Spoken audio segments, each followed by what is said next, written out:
ನನಗೆ ಆಶ್ಚರ್ಯ ಆಗೋದು ಅಶ್ವಥ್ ಅವರು ಅಪ್ಪಾಜಿ ನನ್ನನ್ನ ಮಗ ಅಂತ ಕರಿತಾ ಇದ್ರು, ನಿಮ್ಮನ್ನ ಶಂಕರು ಅಂತ ಕರಿತಾ ಇದ್ರು, ಎದುರೆದುರೆ. ಸೊ ಅಂಥ ಒಂದು ಸ್ಥಾನ ಇಲ್ಲಿ ಈ ಮನೇಲಿ ಇದೆ, ನನಗೆ ಹಿಂದೆನೂ ಇತ್ತು, ಈಗಲೂ ಇದೆ, ಮುಂದೆಯೂ ಇರುತ್ತೆ.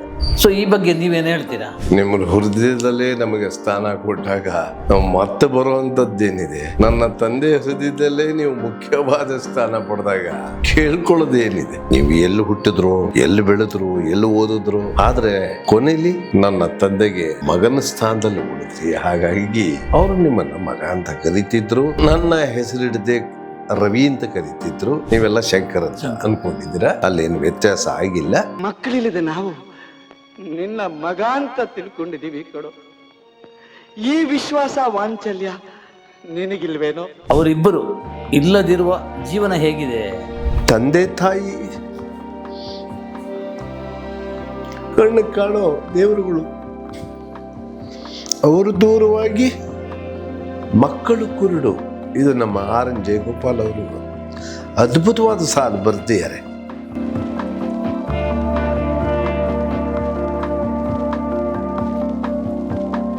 ನೋಡ್ಬೇಕು ಅನ್ನತ್ತೆ, ಖಾಲಿ ಅನ್ಸುತ್ತೆ ಅಂತ. ಭಾರತದಿಂದ ಲೋಕಕ್ಕೆ ಅವ್ರು ಹೋಗಿದಾರಲ್ಲ ಅನ್ನೋ ಒಂದು ಆ ಮನಸ್ಸು ಒಪ್ಕೊಂಡಿರೋದ್ರಿಂದ ಶೂನ್ಯವಾದಂತೆ ನಮಗೇನು ಮಾಡಕ್ಕಾಗಲ್ಲ ಅನ್ನೋ ಸ್ಥಿತಿ ಎಲ್ರಿಗೂ ಬರುತ್ತೆ. ಆದ್ರೆ ಕಳ್ಕೊಂಡಿದೀವಲ್ಲ ಅಂತ ಅನ್ನೋ ಸ್ಥಿತಿ ಬಹಳ ದೊಡ್ಡದಾಗಿ ಕಾಡುತ್ತೆ. ಅವ್ರ ನೆನಪೇ ಅಷ್ಟೇ, ಅವ್ರಿಗೆ ಏನೇನು ಇಚ್ಛೆ ಇತ್ತು ಹಾಗೆ ನಡ್ಕೊಳ್ಳೋದಷ್ಟೇ ನಮ್ಮ ಕರ್ತವ್ಯ ಅಂತ ನಾ ಭಾವಿಸ್ತೀನಿ. ಇದೇ ಕಾರಣಕ್ಕೆ ಅವಕಾಶಗಳು ಕಮ್ಮಿ ಆಗ್ತಾ ಇರೋದಾ? ಇರ್ಬೋದೇನು, ಅದು ಕಮ್ಮಿ ಆಗಿರೋದು ನಿಜ ತಾನೆ. ಅಂದ್ರೆ ಏನು ಗೊತ್ತೇ, ಅಕಸ್ಮಾತ್ ನಮ್ಮ ಕೆಲಸ ನೋಡಿ ಇಷ್ಟಪಟ್ಟಿದ್ದವರಾಗಿದ್ರೆ ನಮ್ಮನ್ನ ಕರೀತಾರೆ. ನಮ್ಮ ಕೆಲಸನೇ ನೋಡದೆ ಅವ್ರು ಯಾರೋ ಹೇಳಿದ ಮಾತುಗಳನ್ನ ಕೇಳ್ಕೊಂಡ್ರೆ ಆ ಥರನೂ ಆಗುತ್ತೆ. ಇನ್ನೊಂದು ಕಡೆ ಒಂದು ಒಳ್ಳೆ ಕೆಲಸ ಕೊಟ್ಟಿರ್ತಾರೆ, ನಾವೇನೋ ಮಾಡ್ತಿರ್ತೀವಿ, ನಮ್ಮ ಪಕ್ಕದವ್ರಿಗೆ ಅಸೂಯೆ ಬರುತ್ತೆ. ಆವಾಗ ಅವ್ರು ಏನೋ ಒಂದು ಕುತಂತ್ರ ಮಾಡ್ತಾರೆ, ನಮ್ಮನ್ನು ಹೊರಕ್ಕೆ ಹಾಕ್ತಾರೆ. ಇಲ್ಲ ನಾವು ಊರಲ್ಲಿಲ್ಲ ಅನ್ನೋದು, ಇಲ್ಲ ನಾವು ಯಾವುದೋ ಬೆರಕೋದು, ಇಲ್ಲ ನಿಧನರಾದ್ರು, ಈ ಥರದ ಕಥೆಗಳು ಹೇಳೋದು ಮಾಡೋದಿಲ್ಲ ರೀ. ನನ್ನ ಆಯ್ಸನ್ನ ಯಾರು ಬದಲಾಯಿಸಕ್ಕಾಗತ್ತೆ? ನಿನ್ಗೇನ್ ಸ್ವಲ್ಪನಾದ್ರೂ ಸ್ವಾಭಿಮಾನ ಇಲ್ವಾ? ಆ ಜಾತಿಯವ್ರು ನಿಂತಾಗಿ ಈ ಗತಿ ತಂದಿದ್ದಾರೆ. ಆಲ್ಟರ್ನೇಟಿವ್ ಏನು ಮಾಡಿದ್ರೆ? ಆಲ್ಟರ್ನೇಟಿವ್ ಒಂದು ಏನು ಅಂದ್ರೆ, ಈ ಸೂರು ಅನ್ನೋದು ಮನುಷ್ಯನಿಗೆ ಬಹಳ ಜೀವನದಲ್ಲಿ ಬೇಕು. ಒಂದು ಅದಿದೆ. ಅದು ನನ್ನ ತಂದೆ ಬಿಟ್ಟೋದ, ಹೊಟ್ಟೆಗೆ ಬೇಕು. ನನ್ನ ತಾಯಿಯ ಆಶೀರ್ವಾದದಿಂದ ಒಂದು ಕಾಫಿನೂ ಮಾಡಕ್ ಬರ್ದೇ ಇರೋ ಒಂದು ಹೆಣ್ಣಿಗೆ ಇವತ್ತಿನ ದಿವಸ 400 ಜನಕ್ಕೆ ಒಬ್ಬಳೇ ಅಡಿಗೆ ಮಾಡುವಂತಹದ್ದು ಒಂದು ವಿದ್ಯೆ ಕಲಿಸಿದ್ರು. ಕ್ಯಾಟರಿಂಗ್ ಶುರು ಮಾಡಿದ ಹೇಗೆ ಸರ್? ಕೇಟ್ರಿಂಗ್ ಸ್ಟಾರ್ಟ್ ಮಾಡಿದ ಹೇಗೆ? ಆ ಕಲ್ಪನೆನೇ ಇರಲಿಲ್ಲ, ಅದು ಐಡಿಯಾನು ಇರಲಿಲ್ಲ, ಗೊತ್ತಿರ್ಲಿಲ್ಲ. ಈಗ ನನ್ನ ಅಂಗಡಿ ಲಾಸ್ ಆಯ್ತು, ಲಾಸ್ ಆದ್ಮೇಲೆ ಜೀವನ ನಡೆಸೋದು ಕಷ್ಟ ಆಗ್ತಿತ್ತು. ನಾನು ಮೆಡಿಕಲ್ ಸ್ಟೋರ್ ಇಟ್ಟು ಇನ್ನೊಂದು ಕಡೆ ಕೆಲ್ಸಕ್ಕೆ ಹೋಗಿ ಆ ಅಂಗಡಿ ಕಾಪಾಡಬೇಕು ಅಂತ ಏನೇನೋ ಟ್ರೈ ಮಾಡಿದೆ. ನದದೃಷ್ಟನ ಏನೂ ಮಾಡೋಕ್ಕಾಗಲ್ಲ. ಆದ್ರೆ ನಮ್ಮಪ್ಪ ಹೇಳಿದ್ರು, ಏನೇ ಕೆಲಸ ಮಾಡೋದು ಶ್ರದ್ಧೆಯಿಂದ ನಿಷ್ಠೆಯಿಂದ ಮಾಡು.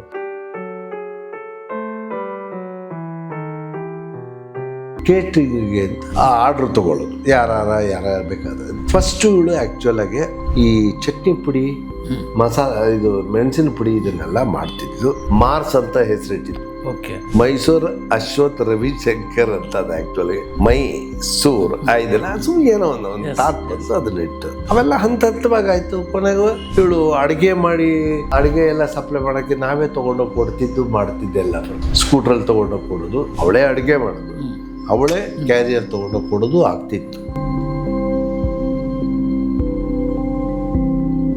ನೀವು ಡ್ರೈವಿಂಗ್ ಮಾಡ್ತಾರ? ಓಲೋ ಡ್ರೈವಿಂಗು ಆ್ಯಕ್ಚುಲ್ ಆಗಿ ನಾನು ಅದೇನಾಯ್ತು ಈಗ ಸ್ವಲ್ಪ ವಯಸ್ಸಾಯ್ತಲ್ಲ, ಜಾಸ್ತಿ ಓಡ್ಸಕ್ಕಾಗಲ್ಲ, ಅದನ್ನು ಒಪ್ಕೋಬೇಕು. ಈಗ ನಾನೇನೋ ಒಂದು ಹಠ ಮಾಡ್ಕೊಂಡು ಇಂಥ ನಾ ಗಟ್ಟಿದ್ದೀನಿ, ಗೋಡೆ ಕೈ ಕೂತ್ಬಿಟ್ಟು ಕೈ ನೋವಿದ್ರೆ ಆಮೇಲೆ ನಾನೇ ಒತ್ತಾಡಬೇಕಾಗತ್ತೆ ಅಲ್ವಾ? ಯೋಚನೆ ಬಂದಿದೆ ಹೇಗೆ ನಿಮಗೆ? ಅದು ಯಾರೋ ಒಬ್ರು ಬಂದು ಪರಿಚಯಿಸಿದ್ರು, ಸರ್ ಇವ್ರು ನಿಮ್ಮನ್ನು ನೋಡ್ಬೇಕಂತೆ. ಹೊಟ್ಟೆಗಿಲ್ದೆ ನಾನು ಓಡಿಸ್ಬೇಕು ಅಂತ ಏನಿಲ್ಲ, ಏನೋ ಒಂದು ನನಗೂ ಬೋರ್ ಹೊಡಿಯುತ್ತೆ ಅಂದ್ಬಿಟ್ಟು ನಾನು ಶುರು ಮಾಡಿದೆ. ಈ ಮೈಸೂರಲ್ಲಿ ಮಾಡಿದ್ರೆ ಎಲ್ಲಾರು ಪರಿಚಯಿಸ್ತಾರೆ ಇರ್ತಾರೆ, ಏನಣ್ಣ ನೀನಿದು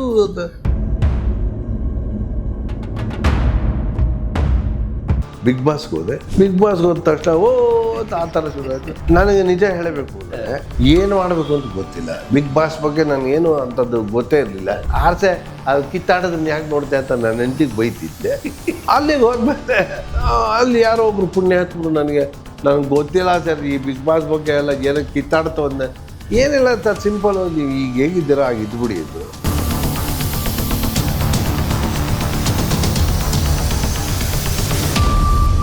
200, 300, 400, 500 ಸಿನಿಮಾದಲ್ಲಿ ಮಾಡಿದವರು. ಇಷ್ಟು ಸಿನಿಮಾದಲ್ಲಿ ಮಾಡಿನೂ ಯಾಕೆ ಅವರು ಬಡತನ? ನಿಮಗೊಂದು ಪ್ರಶ್ನೆ ನಾನು ಕೇಳ್ಬಿಟ್ಟು ಆಮೇಲೆ ಈಗ ನಾವು ನೀವೆಲ್ಲ ಚಿಕ್ಕವರಾದಾಗ ಅಂದರೆ ಜ್ಞಾನ ಬಂದ ಮೇಲೆ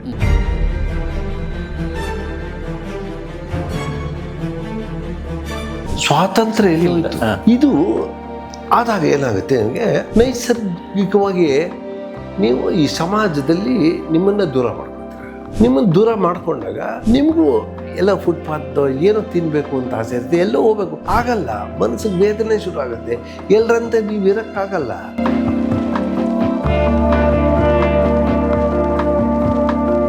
ಅಪ್ಪ ಆದಷ್ಟು ನಾವು ಪ್ರೊಡ್ಯೂಸರ್ಸ್ಗೆ ಹೊರೆ ಆಗಬಾರ್ದು. ಅವನು ಉಳಿಸೋ ಪ್ರಯತ್ನ ಪಡಬೇಕು. ಅಪ್ಪ ನೀನು ಕಡಿಮೆ ತೊಗೊಂಡ್ರು ಅವ್ನು ಕಾಸು ಮಾಡಿದ್ರೆ ನೀಗೇನು ಕೊಡಲ್ಲ, ಅಥವಾ ಅವ್ನು ಹಾಳಾದ್ರೆ ನೀನು ಅವ್ನು ಕೊಡೋಕ್ಕಲ್ಲ. ಅದಕ್ಕೆ ಅವನ ಹಣೆ ಬರಹ ಎಲ್ಲರೂ ಎಲ್ಲದು ಆಗುತ್ತೆ ಅಂತ, ಅಥವಾ ನೀನು ತೊಗೊಳೋದು ಇನ್ನೊಬ್ಬರು ಕೊಡ್ತಾನಲ್ಲ. ಯಾರೋ ಒಬ್ರು ನೆನೆ ಮನೆ ಬಂದವರು ಇವ್ರು 3,000 ರೂಪಾಯಿ ತೊಗೊಂಡ್ರೆ ಅವನು 15,000 ರೂಪಾಯಿ ತೊಗೋತಾರಲ್ಲ. ಇದಕ್ಕೆ ನಾವು ಬಂದರೆ ಈಗ ಹೊಸಬರ ಹತ್ರ ಗೌರವ ಕೊಡೋರು ನಮ್ದು ನೋಡಿದವ್ರು ಇದು ಮಾಡ್ತಾರೆ. ಸರ್ ಈಗ ನಾನು ಮಾಡೋದು ಕೆಲವು ಪ್ರಾಜೆಕ್ಟಲ್ಲಿ ಪ್ರೊಡಕ್ಷನ್ ಮ್ಯಾನೇಜರ್, ಏನು ಸರ್ ನೀವು ಇಷ್ಟು ಕಡಿಮೆ ತೊಗೋತೀರಾ? ಅಲ್ಲ ಸರ್, ಅವರು ಮೊದಲೇ ಸಾಲ ಮಾಡ್ತಿರೋರು, ನಿಮ್ಗೆ 2 ವರ್ಷ ತೊಗೋತೀರ.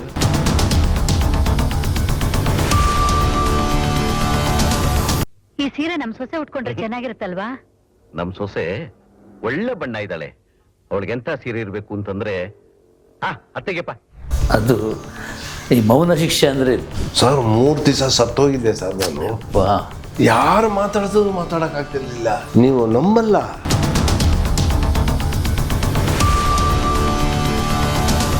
ನಮ್ಗೆ ಆಗ್ಲಿಲ್ಲ ಸರ್ ಪೂರ್ತಿ ಓದಕ್ಕೆ.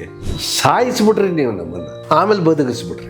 ಯಾಕೆ ಸಾಯಿಸಿದ್ರಿ ಅಂದರೆ ನಿನ್ನ ಪಾಪ ಕಳೀತು ಸತ್ತೋಗು ಅಂತ ಸಾಯಿಸಿದ್ರು. ಸೊ ನಿನ್ನ ಕರ್ಮ ಕಳೀತು, ಇನ್ನು ನೆಮ್ಮದಿ ಆಗಿರು. ಇನ್ಮೇಲೆ ಹೀಗೆ ಅವೆರಡು ನೀನೇ ಇಟ್ಕೋ, ಅವು ನಿನ್ನ ಆಸ್ತಿ. ಯಾಕೆ? ನೀನ್ ಯಾರು? ನಾನ್ ರಾಜ. ನನ್ಗೇನಾಗಬೇಕು? ನಿನಗೇನಾಗ್ಬೇಕು ಅಂತ ನನ್ ಕೇಳಿದ್ರೆ ನಾನೇ ಹೇಳಿ ತಾತ.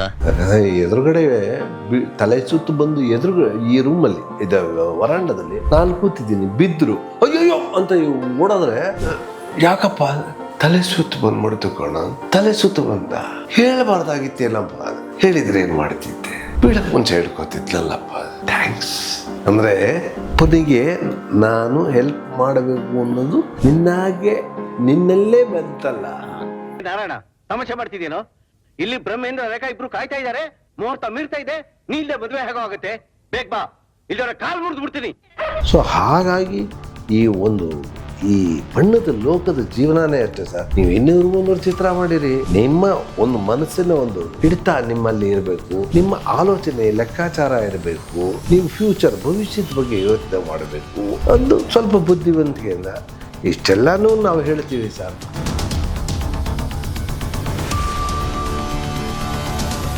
ಅವನು ನನ್ನ ಪ್ರಾಣ ಸ್ನೇಹಿತ ಕಣಯ್ಯ. ಕಾಲೇಜ್ ದಿವಸದಲ್ಲಿ ನಾವಿಬ್ರು ಅಣ್ಣ ತಮ್ಮಂದಿರಿದ್ದಾಗಿತ್ತು.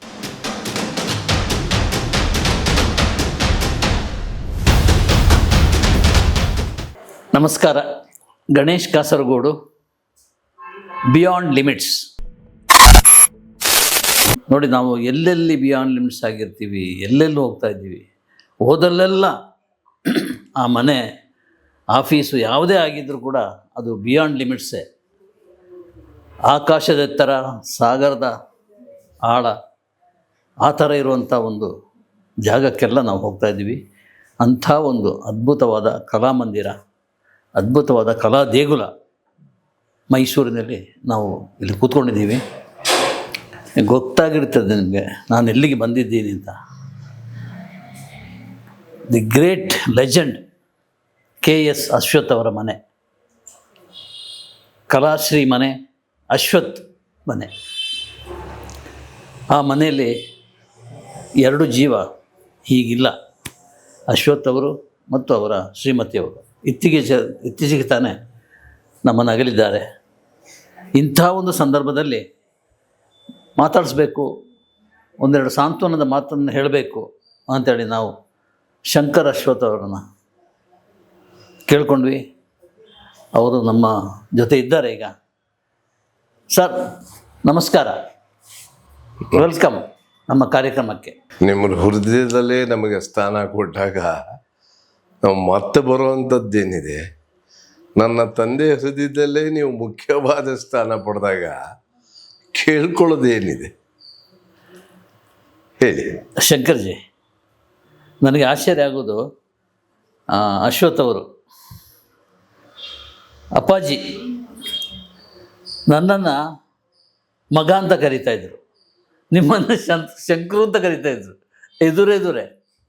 ಸೊ ಅಂಥ ಒಂದು ಸ್ಥಾನ ಈ ಮನೇಲಿ ಇದೆ ನನಗೆ, ಈಗಲೂ ಇದೆ, ಮುಂದೆಯೂ ಇರುತ್ತೆ, ಹಿಂದೆನೂ ಇತ್ತು. ಸೊ ಈ ಬಗ್ಗೆ ನೀವೇನು ಹೇಳ್ತೀರಾ? ಮೊದಲನೇದಾಗಿ ನೀವು ನಿಮ್ಮ ಕಾರ್ಯಕ್ರಮ ಅದ್ರ ಬಗ್ಗೆ ಒಂಚೂರು ವಿವರಣೆ ನೀವು ಈಗ ಕೊಟ್ಟಾಗಲೇ ಗೊತ್ತಾಗಿತ್ತು. ಆದ್ಯಂತ ರಹಿತೇ ದೇವಿ ಅಂತ ನಾವೇನು ಹೇಳ್ತೀವಿ, ಹಾಗೆ ಆದಿಯೂ ಇಲ್ಲ ಅಂಚುವೂ ಇಲ್ಲ ಅನ್ನೋ ಅಂತಹ ಈ ಒಂದು ಶೀರ್ಷಿಕೆ ಇಟ್ಕೊಂಡು ನೀವು ಮಾಡ್ತಿದ್ದೀರಾ, ಭಾಳ ಅದ್ಭುತವಾದದ್ದು. ಇನ್ನೊಂದು, ಯಾರನ್ನ ಬೇಕಾದರೂ ನಮ್ಮವ್ರನ್ನಾಗಿ ಮಾಡ್ಕೋಬೋದು. ಅದಕ್ಕೆ ಮೊದಲೇ ಕೊನೆ ಅನ್ನೋದಿಲ್ಲ ಅನ್ನೋದಕ್ಕೆ ನೀವು ಹೇಳಿದ ಮಾತೆ. ನೀವು ಎಲ್ಲಿ ಹುಟ್ಟಿದ್ರು, ಎಲ್ಲಿ ಬೆಳೆದ್ರು, ಎಲ್ಲಿ ಓದಿದ್ರು, ಆದರೆ ಕೊನೆಯಲ್ಲಿ ನನ್ನ ತಂದೆಗೆ ಮಗನ ಸ್ಥಾನದಲ್ಲಿ ಉಳಿದ್ರಿ. ಹಾಗಾಗಿ ಅವರು ನಿಮ್ಮನ್ನು ಮಗ ಅಂತ ಕರೀತಿದ್ರು. ನನ್ನ ಹೆಸರಿಡದೆ ರವಿ ಅಂತ ಕರೀತಿದ್ರು. ನೀವೆಲ್ಲ ಶಂಕರ್ ಅಂತ ಅಂದ್ಕೊಂಡಿದ್ದೀರಾ. ಇರಲಿ, ಪರವಾಗಿಲ್ಲ, ಅಲ್ಲೇನು ವ್ಯತ್ಯಾಸ ಆಗಿಲ್ಲ. ಅದು ಯಾತಕ್ಕೆ ಆ ರೀತಿ ಒಂದು ಒಳ್ಳೆ ಬಾಂಧವ್ಯ ನಿಮ್ಮಿಬ್ಬರಲ್ಲಿ ಬೆಳೆದಿತ್ತು ಅಂತ ಬಹುಶಃ ಇಷ್ಟೊತ್ತಿಗಾಗಲೇ ಸಾಕಷ್ಟು ಜನಗಳಿಗೆ ಗೊತ್ತಾಗಿದೆ. ಅಕಸ್ಮಾತ್ ಏನಾದರೂ ನನ್ನ ತಂದೆಗೆ ಈ ಬೋನಸ್ ಲೈಫ್ ಅಂತ ಹೇಳ್ತಾರಲ್ಲ, ಆ ಥರ ಇಡೀ ಚಿತ್ರರಂಗ ದೂರ ಮಾಡಿತ್ತು ಅಂತ ನಾನು ಹೇಳ್ತಿಲ್ಲ. ಇವರು ದೂರ ಆಗಿದ್ದರು, ಜನಗಳಿಂದ ಕಣ್ಮರೆಯಾಗಿದ್ದರು. ಅಷ್ಟೊತ್ತಿಗಾಗಲೇ ಸುಮಾರು ನೀವು ಒಂದು ಬರೆದ ಆರ್ಟಿಕಲ್ಗೆ ಮುಂಚೆ ನಾನು ಹೇಳ್ತಾ ಇರೋದು ಹತ್ತತ್ರ ಒಂದು 10 ವರ್ಷ ಆಗಿತ್ತು ಅವರು ಚಿತ್ರರಂಗ ನಿರ್ಗಮಿಸಿ. ಹೀಗಿದ್ದ ಪರಿಸ್ಥಿತಿಯೊಳಗೆ ಜನಗಳೆಲ್ಲ ಅಶ್ವಥ್ ಅನ್ನೋರನ್ನ ಮರೆಯುವಂತಹ ಸ್ಥಿತಿಗೆ ಬಂದಾಗ ಮತ್ತೆ ಜ್ಞಾಪಕಕ್ಕೆ ಬರೋ ಹಾಗೆ ಮಾಡಿದ್ದಲ್ಲದೆ ಪುನರ್ಚೇತನವಾಗಿ ಪುನರ್ಜೀವನ ಅಥವಾ ಪುನರ್ಜೀವ ಕೊಟ್ಟಂಥದ್ದು ನಿಮ್ಮ ಆ ಬರವಣಿಗೆ. ಎಲ್ಲೋ ಚೆದರೋಗಿದ್ದಂತಹ ಜೀವನದ ಈ ಪುಟಗಳನ್ನೆಲ್ಲ ಸೇರಿಸಿ ಮತ್ತೆ ಅದನ್ನು ಇನ್ನೊಂದು ಎಡಿಷನ್ ಥರ ಮಾಡಿ ಮರು ಪ್ರಕಟಣೆ ಮಾಡಿದವರು ನೀವು. ಹಾಗಾಗಿ ಆ ಜನಗಳಿಗೆಲ್ಲ ಓಹೋ, ಈ ಪುಸ್ತಕದಲ್ಲಿ ಇದಿದೆ, ಈ ಥರ ಇನ್ಫಾರ್ಮೇಷನ್ ಇದೆ ಅಂತ ಜ್ಞಾಪಕ ಬರೋದ್ರ ಮೂಲಕ ನನ್ನ ತಂದೆನೇ ಹೇಳ್ತಿದ್ದ ಮಾತನ್ನು ನಿಮ್ಮ ಎಲ್ಲ ನಿಮಿರ್ತಾ ಇದೆ. ಮತ್ತೆ ಜೀವನ ತಂದೆಗೆ ಸುಮಾರು 8 ವರ್ಷ 1 ತಿಂಗಳು ನಿಮ್ಮಿಂದಾಗಿ, ನಿಮ್ಮ ಆ ಆರ್ಟಿಕಲ್ನಿಂದಾಗಿ ಬಂತು. ಅದಕ್ಕೆ ಅವರು ಮಗ ಅಂತ ಒಪ್ಕೊಂಡಿದ್ರು.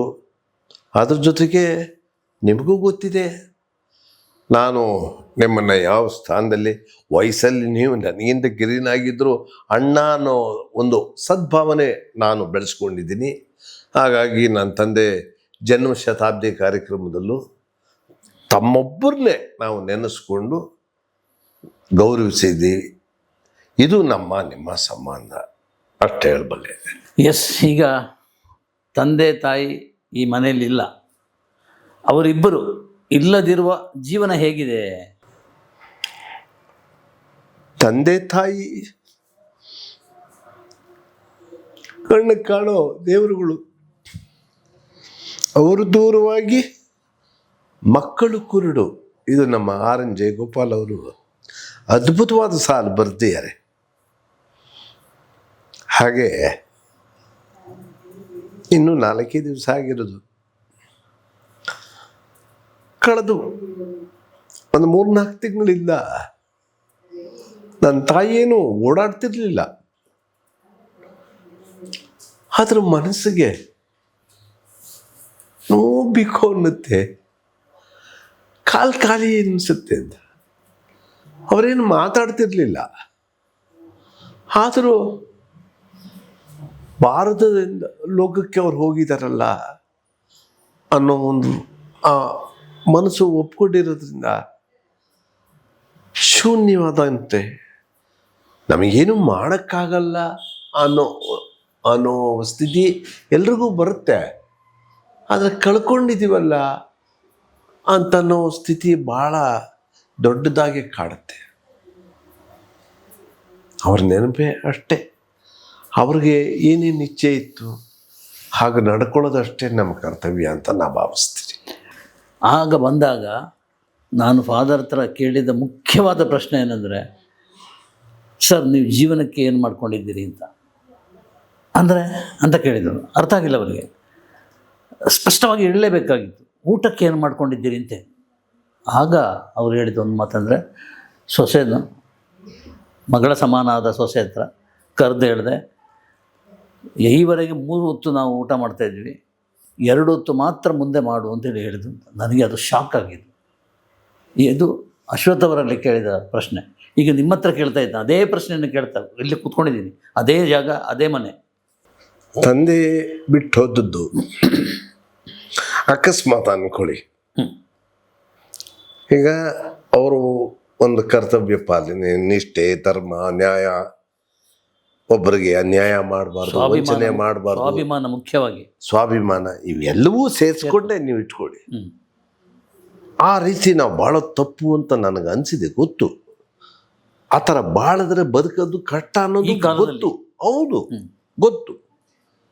ಅಕಸ್ಮಾತ್ ನಾನು ಎಷ್ಟೋ ಪಾತ್ರಗಳಲ್ಲಿ ವಿಲನ್ನಾಗೆ 75 ಚಿತ್ರದಲ್ಲಿ ಬಂದಿದ್ದೀನಿ. ಓಕೆ, ಅಂದರೆ ಒಬ್ಬ ವಿಲನ್ ಏನೇನೆಲ್ಲ ತಲೆ ಉಪಯೋಗಿಸ್ತಾರೆ ಅಂತ ನಮ್ಮ ಬರಹಗಾರರು, ರೈಟರ್ಸು, ನಿರ್ದೇಶಕರು ಅದನ್ನು ಮೆಂಡ್ ಮಾಡಿರ್ತಾರೆ. ಅದೆಲ್ಲ ನಮ್ಮ ತಲೆ ಒಳಗೆ ಹಾಕ್ಕೊಂಡಿರ್ತೀವಿ, ನಾವು ಅಭಿನಯಿಸಿರ್ತೀವಿ. ಅದನ್ನು ನಾನು ಇಲ್ಲಿ ಏನಾದರೂ ಪ್ರಯೋಗ ಮಾಡ್ತು ಅಂದರೆ ಜನ ಭಾಳ ಸುಲಭವಾಗಿ ಏನ್ರಿ ನಿಮ್ಮಪ್ಪ ನೋಡಿದ್ರೆ ಹಾಗೆ, ನೀವು ನೋಡಿದ್ರೆ ಹೀಗೆ ಅಂತ ಭಾಳ ಹಗುರವಾಗಿ ಬೇಗ ಹೇಳ್ತಾರೆ. ಅದು ಬೇಕಾ ನನಗೆ? ನಾನು ಚಿತ್ರರಂಗಕ್ಕೆ ಬರೋದಕ್ಕೆ ಮುಂಚೆ ನನಗೆ ಅವಮಾನ ಆಗಿ ಯಾರೋ ಒಬ್ಬರು ಅವಮಾನ ಮಾಡಿದ್ದಕ್ಕೆ ಚಿತ್ರರಂಗಕ್ಕೆ ಬರಬಾರ್ದು ಅಂತ ನಾನು ನಿರ್ಧಾರ ಮಾಡಿ ದೂರ ಇದ್ದೆ. ಜೊತೆಗೆ ಅಭದ್ರತೆ ಅನ್ನೋದ್ರಿಂದ ನನ್ನ ತಂದೆ ನನ್ನ ಮಕ್ಕಳಿಗೆ ಯಾರು ಈ ಚಿತ್ರರಂಗಕ್ಕೆ ಬರೋದು ಬೇಡ, ನನ್ನ ಇದಕ್ಕೆ ಸಾಕು, ನನ್ನ ತಲೆಗೆ ಸಾಕು, ಅವ್ರ ಪಾಡೋರು ಏನೋ ಓದ್ಕೊಂಡು ಮಾಡ್ಕೊಂಡು ನನ್ನ ಸರ್ಕಾರಿ ನೌಕರಿಲೆಲ್ಲಾರ ಇರಲಿ ಅಂತ ಅವರು ಅದು ಇಷ್ಟಪಟ್ಟಿದ್ದೇನೋ ನಿಜ. ಹಾಗಾಗಿ ನಮ್ಮನ್ನು ದೂರ ಇಟ್ಟಿದ್ರು.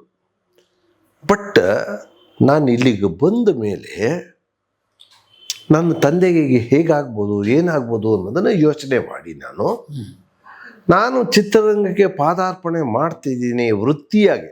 ಅಂದರೆ ಬಣ್ಣ ಹಚ್ಚಿದ್ದು 2 ದಶಕಗಳು ಮುಂಚೆನೇ ಹಚ್ಚಿದ್ದೆ, ಒಂದು ಚಿತ್ರದಲ್ಲಿ ಅಭಿನಯಿಸಿದ್ದೆ, ಅದು ಅನುರಾಧ. ಬಟ್ ವೃತ್ತಿ ಬದುಕಾಗ ತಗೋತೀನಿ ಅಂತ ಹೇಳಿದಾಗ ಅವ್ರಿಗೆ ಯಾವ ಥರದ್ದು ಆಘಾತ ಆಗುತ್ತೆ, ಅವರ ಮನಸ್ಸಿನ ಮೇಲೆ ಏನು ಪರಿಣಾಮ ಉಂಟು ಮಾಡುತ್ತೆ ಅಂತ ಆಲೋಚನೆ ಮಾಡಿ ನಾನು ಅವ್ರಿಗೊಂದು ಮಾತು ಕೊಟ್ಟಿದ್ದೆ. ನಾನು ಯಾವಾಗ ನಾನು ಚಿತ್ರರಂಗಕ್ಕೆ ವೃತ್ತಿ ಬದುಕಿಗೆ ಬರ್ತೀನಿ ಅಂದಾಗ ಅರ್ಧ ದಿವಸ ಮೌನವಾಗಿಬಿಟ್ಟಿದ್ರು, ಸ್ತಬ್ಧರಾಗ್ಬಿಟ್ಟಿದ್ರು. ಅವ್ರಿಗೇನೋ ತಲೆ ಮೇಲೆ ಬೆಟ್ಟದಷ್ಟು ತಲೆ ಮೇಲೆ ಬಿದ್ದಂಗಾಗಿ ಶಾಕ್ ಅಂತ ಅನ್ನೋದಕ್ಕಿಂತ ಶಾಕ್ ಅದ ಹಾ ಅಂತ ಅಂತಾರೆ. ಇಲ್ಲಿ ಉಸಿರೇ ಇಲ್ಲ, ಅವರು ಉಸಿರಾಡ್ತಿರೋದೇ ಗೊತ್ತಿಲ್ಲ, ಆ ಥರ ಅಷ್ಟು ಮೌನ ಆಗ್ಬಿಟ್ಟಿದ್ರು. ನನಗೆ ಗೊತ್ತಾಯಿತು ಇವ್ರಿಗೆ ಘಾಸಾಗಿದೆ, ಅವ್ರ ಮನಸ್ಸಿಗೆ ನೋವಾಗ್ತಾ ಇದೆ ಅಂತ. ಯಾವ ದೃಷ್ಟಿಲಿ ಇವ್ರಿಗೆ ನೋವಾಗ್ತಿರ್ಬೋದು ಅನ್ನೋದು ಪ್ರಾಯಶಃ ಯಾವ ಜನ್ಮದ ಒಂದು ಪುಣ್ಯನೋ ಒಂದು ಅನುಬಂಧನೋ ಗೊತ್ತಿಲ್ಲ. ನನ್ನ ತಂದೆ ಮನಸ್ಸನ್ನು ಅರ್ಥ ಮಾಡ್ಕೊಳ್ಳೋ ಶಕ್ತಿ ನನಗೆ ಪರಮಾತ್ಮ ಆಗಿನಿಂದನೇ ಕೊಟ್ಟಿದ್ನೋ ಅದೂ ಗೊತ್ತಿಲ್ಲ.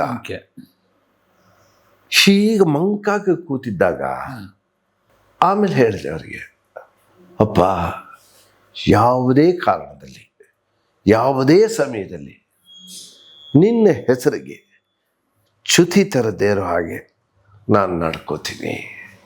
ನಾನೊಬ್ಬ ಜವಾಬ್ದಾರಿ ಮನುಷ್ಯ, ನನಗೆ ಮದುವೆ ಆಗಿದೆ, ನನಗೆ ಮಗ ಇದ್ದೀನಿ. ಆದ್ದರಿಂದ ಆ ಜವಾಬ್ದಾರಿ ನಿಭಾಯಿಸ್ತಾ ನಿನ್ನ ಹೆಸರಿಗೆ ಯಾವತ್ತು ಕಳಂಕ ತರಲ್ಲ ಅಂದಾಗ ಹೀಗಿದ್ದ ಮಗ ಚೇತನ ಅದು ಬಂತು. ಅಲ್ಲಿಗೆ ಅರ್ಥ ಏನಾಯ್ತು ಅಂತ ನಾನು ಬಿಡಿಸಿ ಏನು ಹೇಳಬೇಕಾಗಿಲ್ಲ. ಇದುವರೆಗೂ ನಾನು ಬಂದಿದ್ದೀನಿ 3.5 ದಶಕ ಆಗೋಯ್ತು, 300 ಚಿತ್ರಗಳಲ್ಲಿ ಮಾಡಿದ್ದೀನಿ. ನನ್ನ ಮೊದಲನೇ ಚಿತ್ರದಿಂದ, ಅಂದರೆ ವೃತ್ತಿ ಜೀವನದ ಮೊದಲನೇ ಚಿತ್ರದಿಂದ ನೀವು ನನ್ನ ನೋಡಿದ್ದೀರಾ. ನನ್ನ ನಡವಳಿಕೆ ಹೇಗೆ, ಇಂಡಸ್ಟ್ರಿಲಿ ನನ್ನ ಬಗ್ಗೆ ಏನು ಮಾತಾಡ್ತಾರೆ ಅಂತ ನನಗಿಂತ ಹೆಚ್ಚಾಗಿ ನಿಮಗೆ ಗೊತ್ತು. ಅಶ್ವತ್ಥರ ಮಗನಾಗೆ ನಾನು ಉಳ್ಕೋಬೇಕೇ ವಿನಃ ನನಗೆ ಬೇರೆ ಮಾರ್ಗ ಇಲ್ಲ. ಅಂದರೆ ನನ್ನ ಉಳಿವಿಗೆ ನಾನು ಉಳಿಕೋಬೇಕು ಅಂತಲ್ಲ, ನನ್ನ ಸಂತೃಪ್ತಿಗೆ. ಅಂದರೆ ನಾನು ಹೇಳ್ತಿರೋದು ಏನಂದರೆ, ನಮ್ಮಪ್ಪನಿಗೆ ಮಾತು ಕೊಟ್ಟಿದ್ದೀನಿ, ನಮ್ಮಪ್ಪನಿಗೆ ಕಳಂಕ ತರಬಾರ್ದು.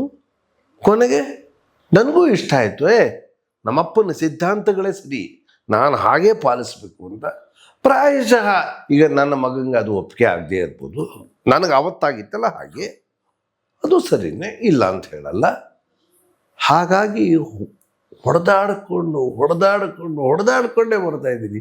ಅಕಸ್ಮಾತು ₹1 ಜಾಸ್ತಿ ಕೇಳಿದೆ ಅಂತ ಇಟ್ಕೊಳ್ಳಿ, ಏನು ಸರ್, ಯಾಕೆ ಅಶ್ವತ್ಥವ್ರೆ ಅಷ್ಟು ಕೇಳ್ತಿರ್ಲಿಲ್ವಲ್ಲ ಸರ್. ಅಂದರೆ ಪರಿಸ್ಥಿತಿ ಹೇಗೆ ಅಂದರೆ, ನಿಮ್ಮಪ್ಪ ಭಿಕ್ಷೆ ಬೇಡ್ಕೊಂಡು ಜೀವನ ಮಾಡ್ತಿದ್ರೆ, ಅಪ್ಪ ನೀನು ಭಿಕ್ಷೆ ಬೇಡು.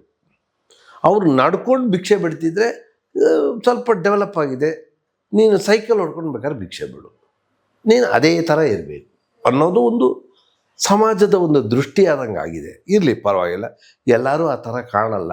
ಅಯ್ಯೋ, ಅಶ್ವತ್ಥವ್ರ ಮಗ ಅಂತ ನಮಗೆ ಗೌರವ ಕೊಟ್ಟು ನಾವು 1 ಕಾಸು ಕೇಳಿದ ಜಾಗದಲ್ಲಿ 4 ಕಾಸು ಕೊಡೋರು ಇರ್ತಾರೆ, ಇಲ್ಲ ಅಂತಲ್ಲ. ಈ ಮಧ್ಯದಲ್ಲಿ ನಾವು ನಿಷ್ಠೆಯಿಂದ ಧರ್ಮವಾಗಿ ಕರ್ತವ್ಯನ ಶ್ರದ್ಧೆಯಿಂದ ಮಾಡಿದ್ರೆ ಕೆಲವ್ರಿಗೂ ಒಪ್ಪಿಗೆ ಆಗಲ್ಲ. ಅದು ಹೇಗೆ ಅಥವಾ ನಮ್ಮ ಹಣೆ ಬರೋ ಗೊತ್ತಿಲ್ಲ. ಉದ್ಧಾರ ಆಗೋದಾಗಿದ್ದರೆ ಯಾವತ್ತೂ ಆಗೋದಾಗಿತ್ತಲ್ಲ. ಕೇಳಿದ್ರೆ ಶಂಕರ ಅಶ್ವತ್ಥ ಅವ್ರ ಬಾಯಿಗೆ ಬಂದಾಗ ಮಾತಾಡ್ತಾರೆ, ದುರಹಂಕಾರಿ ಅನ್ನೋದು, ಇಲ್ಲ ಆರೋಪ ಮಾಡೋದು. ಅದು ಯಾಕೆ ಬಂತು? ನಿಮ್ಮ ಥರ ನೇರವಾಗಿ ಮಾತಾಡ್ತೀವಲ್ಲ, ಅದಕ್ಕೆ. ಸತ್ಯ ಆಪ್ಯಾಯಮಾನವಾಗಿರಲ್ಲ ಇವ್ರಿಗೆಲ್ಲ. ಏನು ಅಂದರೆ, ಸತ್ಯಕ್ಕೆ ಸಕ್ಕರೆ ಬೆಲ್ಲ ಎಲ್ಲ ಹಾಕಿ ಕೊಟ್ಟಾಗ ಅದು ಸತ್ಯ ಅಂತ ಅನ್ನಿಸ್ಕೊಳ್ಳಲ್ವಲ್ಲ. ನಮಗೆ ಸಕ್ಕರೆ ಬೆಲ್ಲ ಎಲ್ಲ ಹಾಕಲ್ಲ, ನಾವು ಬೇವಿನ ಸೊಪ್ಪು ಕೊಡ್ತೀವಿ, ಅಪ್ಪ ಆರೋಗ್ಯಕ್ಕೆ ಒಳ್ಳೆ ತಗೊಳ್ರಿ ಅಂತ. ಅವರು ಎತ್ತು ಅಂತ ಮುಗಿತಾರಲ್ಲ, ಎತ್ತು ಅಂತ. ಅದು ವಾಕ್ಯದಲ್ಲಿ ಹೇಳ್ತಾರೆ, ಇಲ್ಲ ಮನಸ್ಸಲ್ಲಿ ಹೇಳ್ತಾರೆ, ಇಲ್ಲ ಕಾರ್ಯದಲ್ಲಿ ಮಾಡ್ತಾರೆ. ಅದು ನಾವು ನೋವು ಕೊಡ್ತಾರೆ ಅಂತಲ್ಲ. ನನ್ನ ಸ್ವಭಾವ ಹೀಗೆ, ಅವ್ರ ಸ್ವಭಾವ ಹಾಗೆ, ಏನು ಮಾಡೋಕ್ಕಾಗಲ್ಲ. ಇದೇ ಕಾರಣಕ್ಕೆ ಅವಕಾಶಗಳು ಕಮ್ಮಿ ಆಗ್ತಾ ಇರೋದಾ? ಇರ್ಬೋದೇನು. ಅದು ಕಮ್ಮಿ ಆಗಿರೋದು ನಿಜ ತಾನೆ? ಆಗಿದೆ. ಅಂದರೆ ಏನು ಗೊತ್ತೇ, ಅಕಸ್ಮಾತ್ ನಮ್ಮ ಕೆಲಸ ನೋಡಿ ಇಷ್ಟಪಟ್ಟಿದ್ದವರಾಗಿದ್ದರೆ ನಮ್ಮನ್ನು ಕರೀತಾರೆ. ನಮ್ಮ ಕೆಲಸನೇ ನೋಡದೆ ಅವ್ರು ಯಾರೋ ಹೇಳಿದ ಮಾತುಗಳನ್ನ ಕೇಳಿಕೊಂಡ್ರೆ ಆ ಥರನೂ ಆಗುತ್ತೆ. ಇನ್ನೊಂದು ಕಡೆ ಒಂದು ಒಳ್ಳೆ ಕೆಲಸ ಕೊಟ್ಟಿರ್ತಾರೆ, ನಾವೇನೋ ಮಾಡ್ತಿರ್ತೀವಿ, ನಮ್ಮ ಪಕ್ಕದವ್ರಿಗೆ ಅಸೂಯೆ ಬರುತ್ತೆ. ಆವಾಗ ಅವರು ಏನೋ ಒಂದು ಕುತಂತ್ರ ಮಾಡ್ತಾರೆ, ಶಕುನಿ ತಂತ್ರ. ಯಾವುದಾದ ಅವರ ಅದೇ ಶಾರ್ಟ್ಕಟ್ಸ್, ಅನ್ಯ ಮಾರ್ಗ, ವಾಮ ಮಾರ್ಗಗಳು ಆ ಥರ ಮಾಡ್ತಾರೆ, ನಮ್ಮನ್ನು ಹೊರಕ್ಕೆ ಹಾಕ್ತಾರೆ. ಇಲ್ಲ ನಾವು ಊರಲ್ಲಿಲ್ಲ ಅನ್ನೋದು, ಇಲ್ಲ ನಾವು ಯಾವುದೋ ಬೆರಕೋದು, ಇಲ್ಲ ನಿಧನರಾದರು, ಈ ಥರದ ಕಥೆಗಳು ಹೇಳೋದು ಮಾಡೋದಿಲ್ಲ ರೀ. ನನ್ನ ಆಯ್ಸನ್ನ ಯಾರು ಬದಲಾಯಿಸೋಕ್ಕಾಗತ್ತೆ? ಆಲ್ಟರ್ನೇಟಿವ್ ಏನು ಮಾಡಿದ್ರಿ ಈಗ? ಅಲ್ಲದೆ ಆಲ್ಟರ್ನೇಟಿವ್ ಒಂದು ಏನು ಅಂದರೆ, ಈ ಸೂರು ಅನ್ನೋದು ಮನುಷ್ಯನಿಗೆ ಬಹಳ ಜೀವನದಲ್ಲಿ ಬೇಕು. ಒಂದು ಅದಿದೆ, ಅದು ನನ್ನ ತಂದೆ ಬಿಟ್ಟೋದ. ಸೊ ಆ ಚಿಂತೆ ಇಲ್ಲ. ಅಪ್ಪ ಮಳೆ ಬಂತು, ಬಿಸಿಲು ಬಂತು, ನಾನು ಹೇಗೆ ಬದುಕಲಿ ಅನ್ನೋದಕ್ಕೇನಿಲ್ಲ. ಮನೆಗೆ 4 ಬಾಗಿಲಿದೆ, ಬಾಗಿಲು ಹಾಕೊಂಡು ಭದ್ರವಾಗಿ ಇಟ್ಕೊಂಡಿದ್ರೆ ಸಾಕು ಅನ್ನೋಗೆ. ಹೊಟ್ಟೆಗೆ ಬೇಕು. ನನ್ನ ತಾಯಿಯ ಆಶೀರ್ವಾದದಿಂದ ಒಂದು ಕಾಫಿನೂ ಮಾಡಕ್ಕೆ ಬರ್ದೇ ಇರೋ ಒಂದು ಹೆಣ್ಣಿಗೆ ಇವತ್ತಿನ ದಿವಸ 400 ಜನಕ್ಕೆ ಒಬ್ಬಳೇ ಅಡಿಗೆ ಮಾಡುವಂಥದ್ದು ಒಂದು ವಿದ್ಯೆ ಕಲಿಸಿದ್ರು ಸುಧಾ ನನ್ನ ಅವರು. ತಾಯಿ. ಸುಧಾ ನಿಮ್ಮ ಶ್ರೀಮತಿ. ನನ್ನ ಹೆಂಡತಿ ಸುಧಾ ಅವಳಿಗೆ ಕಲಿಸಿದ್ಲು. ಅವಳಿಂದಾಗಿ ಮದುವೆ ಆದಾಗ ಅಡುಗೆ ಬರ್ತಾ ಇರಲಿಲ್ಲ. ಕಾಫಿನೇ ಮಾಡಕ್ ಬರ್ತಿರ್ಲಿಲ್ಲ. ಹೀಗೆ ಅವ್ರ ಮನೇಲಿ ಹಿಂದಿನ ಪದ್ಧತಿ, ಹೌದು. ಅವ್ರದ್ದೇನೋ ಶೋಧಿಸೋದು, ಬಟ್ಟೆಲಿ ಶೋಧಿಸೋ ಅಂತದ್ದು. ನಮ್ಮ ಮನೇಲಿ ನಾವು ಒಂದು ಸ್ವಲ್ಪ ಅಪ್ಡೇಟ್ ಫಿಲ್ಟ್ರು. ನಮ್ಮಪ್ಪ ಎಲ್ಲ ಹೋದ ಕಡೆ ಎಲ್ಲ ಅದು ಇದು ಈ ಅಡುಗೆ ಈ ಊಟ ತಿಂಡಿ ವಿಚಾರ ಎಲ್ಲ ಕೇಳ್ಕೊಂಡು, ಹೇಗೆ ನಿಮ್ಮ ಮನೇಲಿ ಇಷ್ಟು ಚೆನ್ನಾಗಿ ಕಾಫಿ ಚೆನ್ನಾಗಿ ಮಾಡ್ತೀರಾ ಅಥವಾ ಈ ಪಲ್ಯ ಮಾಡ್ತೀರಾ ಅಂತ ಎಲ್ಲರೂ ಕೇಳಿ ಅದನ್ನೆಲ್ಲ ಬರ್ಸ್ಕೊಂಬರೋದು, ನಮ್ಮಮ್ಮಂಗೆ ಹೇಳೋದು, ನಮ್ಮಮ್ಮ ಅದನ್ನು ಪ್ರಯತ್ನ ಮಾಡೋದು. ಇಲ್ಲ ಕಣೆ ಅದು ಸರಿ ಇಲ್ಲ, ಇದು ಹೀಗೆ ಅಂತ ಅನ್ನೋದು. ತಿರ್ಗಿ ಅವ್ರನ್ನ ವಿಚಾರಿಸೋದು, ಯಾಕೆ ಹೀಗಾಯಿತು, ಅಯ್ಯೋ ಇಲ್ಲ ಅದನ್ನು ನೀವು ಹುರಿಯೋಕ್ಕೆ ಮುಂಚೆನೇ ಹಾಕಬೇಕು, ಇಲ್ಲ ಹುರಿದಾದ್ಮೇಲೆ ಹಾಕಬೇಕು ಅಂತ ಅವ್ರೇನಾದ್ರು ಕರೆಕ್ಷನ್ ಹೇಳಿದ್ರೆ ಆಮೇಲೆ ನಮ್ಮಮ್ಮ ಮಾಡೋದು, ಅದನ್ನು ಮಾಡಿದ್ಮೇಲೆ ತಿಂದಮೇಲೆ ಸರ್ಟಿಫೈ ಮಾಡೋದು. ಈ ಥರದ್ದು ನಮ್ಮ ಮನೇಲಿ ರೆಗ್ಯುಲರ್ ಆಗಿದ್ದಂಥ ಒಂದು ಅಭ್ಯಾಸವಾಗಿತ್ತು. ಆ ಚೆನ್ನಾಗಿದ್ದ ಅಡುಗೆನ ಬೇರೆಯವ್ರಿಗೆ ಹೀಗೆ ಬಡಿಸು, ಅಥವಾ ಅಣ್ಣವ್ರು ಬಂದಾಗ ಹಾಕ್ಬೋದು, ಮತ್ತೊಬ್ಬರು ಪುಟ್ಟಣ್ಣನೂ ಬಂದಿದ್ದಾರೆ, ರಾಜ್ಕುಮಾರ್ ಬಂದಿದ್ದಾರೆ, ಸುಮಾರು ವ್ಯಕ್ತಿಗಳೆಲ್ಲ ಬಂದಿದ್ದಾರೆ. ಅವರು ಊಟಕ್ಕೆ ಬಂದಾಗೆಲ್ಲ ಅವ್ರ ಮೇಲೆ ಪ್ರಯೋಗ ಮಾಡಿದಾಗ ಅದನ್ನೆಲ್ಲ ಮಾಡ್ದು ಇದೆಲ್ಲ ಕೊಟ್ಟಾಗ ಆಹಾ ಏನು ಚೆನ್ನಾಗಿದೆ ಅಂತ ಅಂದ್ಬಿಟ್ರೆ ಅವತ್ತಿಂದ ಅದು ನಮ್ಮನೆ ಮೆನು ಪೇಟೆಂಟ್. ಸೊ ಈ ಥರದ್ದನ್ನು ನನ್ನ ತಾಯಿ ಪರಿಣಿತಗಳಾಗ್ಬಿಟ್ಲು, ಮಾಡಿ ಮಾಡಿ ಮಾಡಿ ಅದನ್ನು ಧಾರೆ ಇರುತ್ತಲು ನನ್ನ ಹೆಂಡತಿಗೆ. ಹಾಗಾಗಿ ಅದು ಯಾರೂ ಕಿತ್ಕೊಳಕ್ಕಾಗದೇ ಇರೋವಂಥ ಒಂದು ವಿದ್ಯೆ. ಅದಕ್ಕಿಂತನೂ ಹೆಚ್ಚಾಗಿ ಜೀವನೋಪಾಯಕ್ಕೆ ಇವತ್ತು ನಾವು ತಿಂತಾ ಇದ್ದೀವಿ, ಬದುಕಿದ್ದೀವಿ ಅಂತಂದರೆ ಅವಳು ಮಾಡ್ತಿರೋ ಅಡುಗೆಯಿಂದ. ನಿಜವಾಗ್ಲೂ ಹೇಳ್ತೀನಿ ಗಣೇಶ್ ಅವರೇ, ಈ ಮನೆ ನನ್ನ ತಂದೆ 61ನೇ ಇಸವಿಲಿ ಈ ಸೈಟ್ ತೊಗೊಂಡಿದ್ದು ಮೇಕಪ್ ಸುಬ್ಬಣ್ಣ ಅವರಿಂದ. ಆವಾಗ ಅವರು ತಮ್ಮ ಮಗಳ ಮದುವೆ ಮಾಡೋದಕ್ಕೆ ದುಡ್ಡಿರಲಿಲ್ಲ ಅಂದ್ಬಿಟ್ಟು ಅವರು ಬಹುಶಃ 50ರ ದಶಕದಲ್ಲಿ ತೊಗೊಂಡಿದ್ದ ಮನೆ 450 ರೂಪಾಯಿಗೋ ಏನೋ ಸೈಟ್ ತೊಗೊಂಡಿದ್ದಾರೆ. ಆ ಸೈಟನ್ನ ಈ ಮದುವೆಗೋಸ್ಕರ ಆ 60 ಅದೇ ನಮ್ಮ ಈ ಕನಕದಾಸ ಸಿನಿಮಾ ಬಂತಲ್ಲ, ಅದಾದ ನಂತರ ಅವರು MS ರಾಜಶೇಖರ್ ಹೇಳಿದ್ದ ನ್ಯೂಸನ್ನು ನಾನು ನಿಮ್ಗೆ ಹೇಳ್ತಿದ್ದೀನಿ. ನನಗೇನು ಗೊತ್ತಿಲ್ಲ. ನಮ್ಮಪ್ಪನೇ ಮೇಕಪ್ ಸುಬ್ಬಣ್ಣನ ಮೈಸೂರಿಂದ ಕರ್ಸ್ಕೊಂಡಿದ್ದಂತೆ. ಕನಕದಾಸ ಶೂಟಿಂಗ್ ನಡೀತಾ ಇದೆ, ರಾಜ್ಕುಮಾರ್ ಪರ್ಸನಲ್ ಮೇಕಪ್ ಮ್ಯಾನ್ ಜಾಗ ಖಾಲಿ ಇದೆ, ಅವ್ರು ಯಾರೋ ಇದ್ದವ್ರು ಬಿಟ್ಟೋದ್ರ ತೀರ್ಕೊಂಡ್ರೆ ಏನೋ ಆಯಿತು.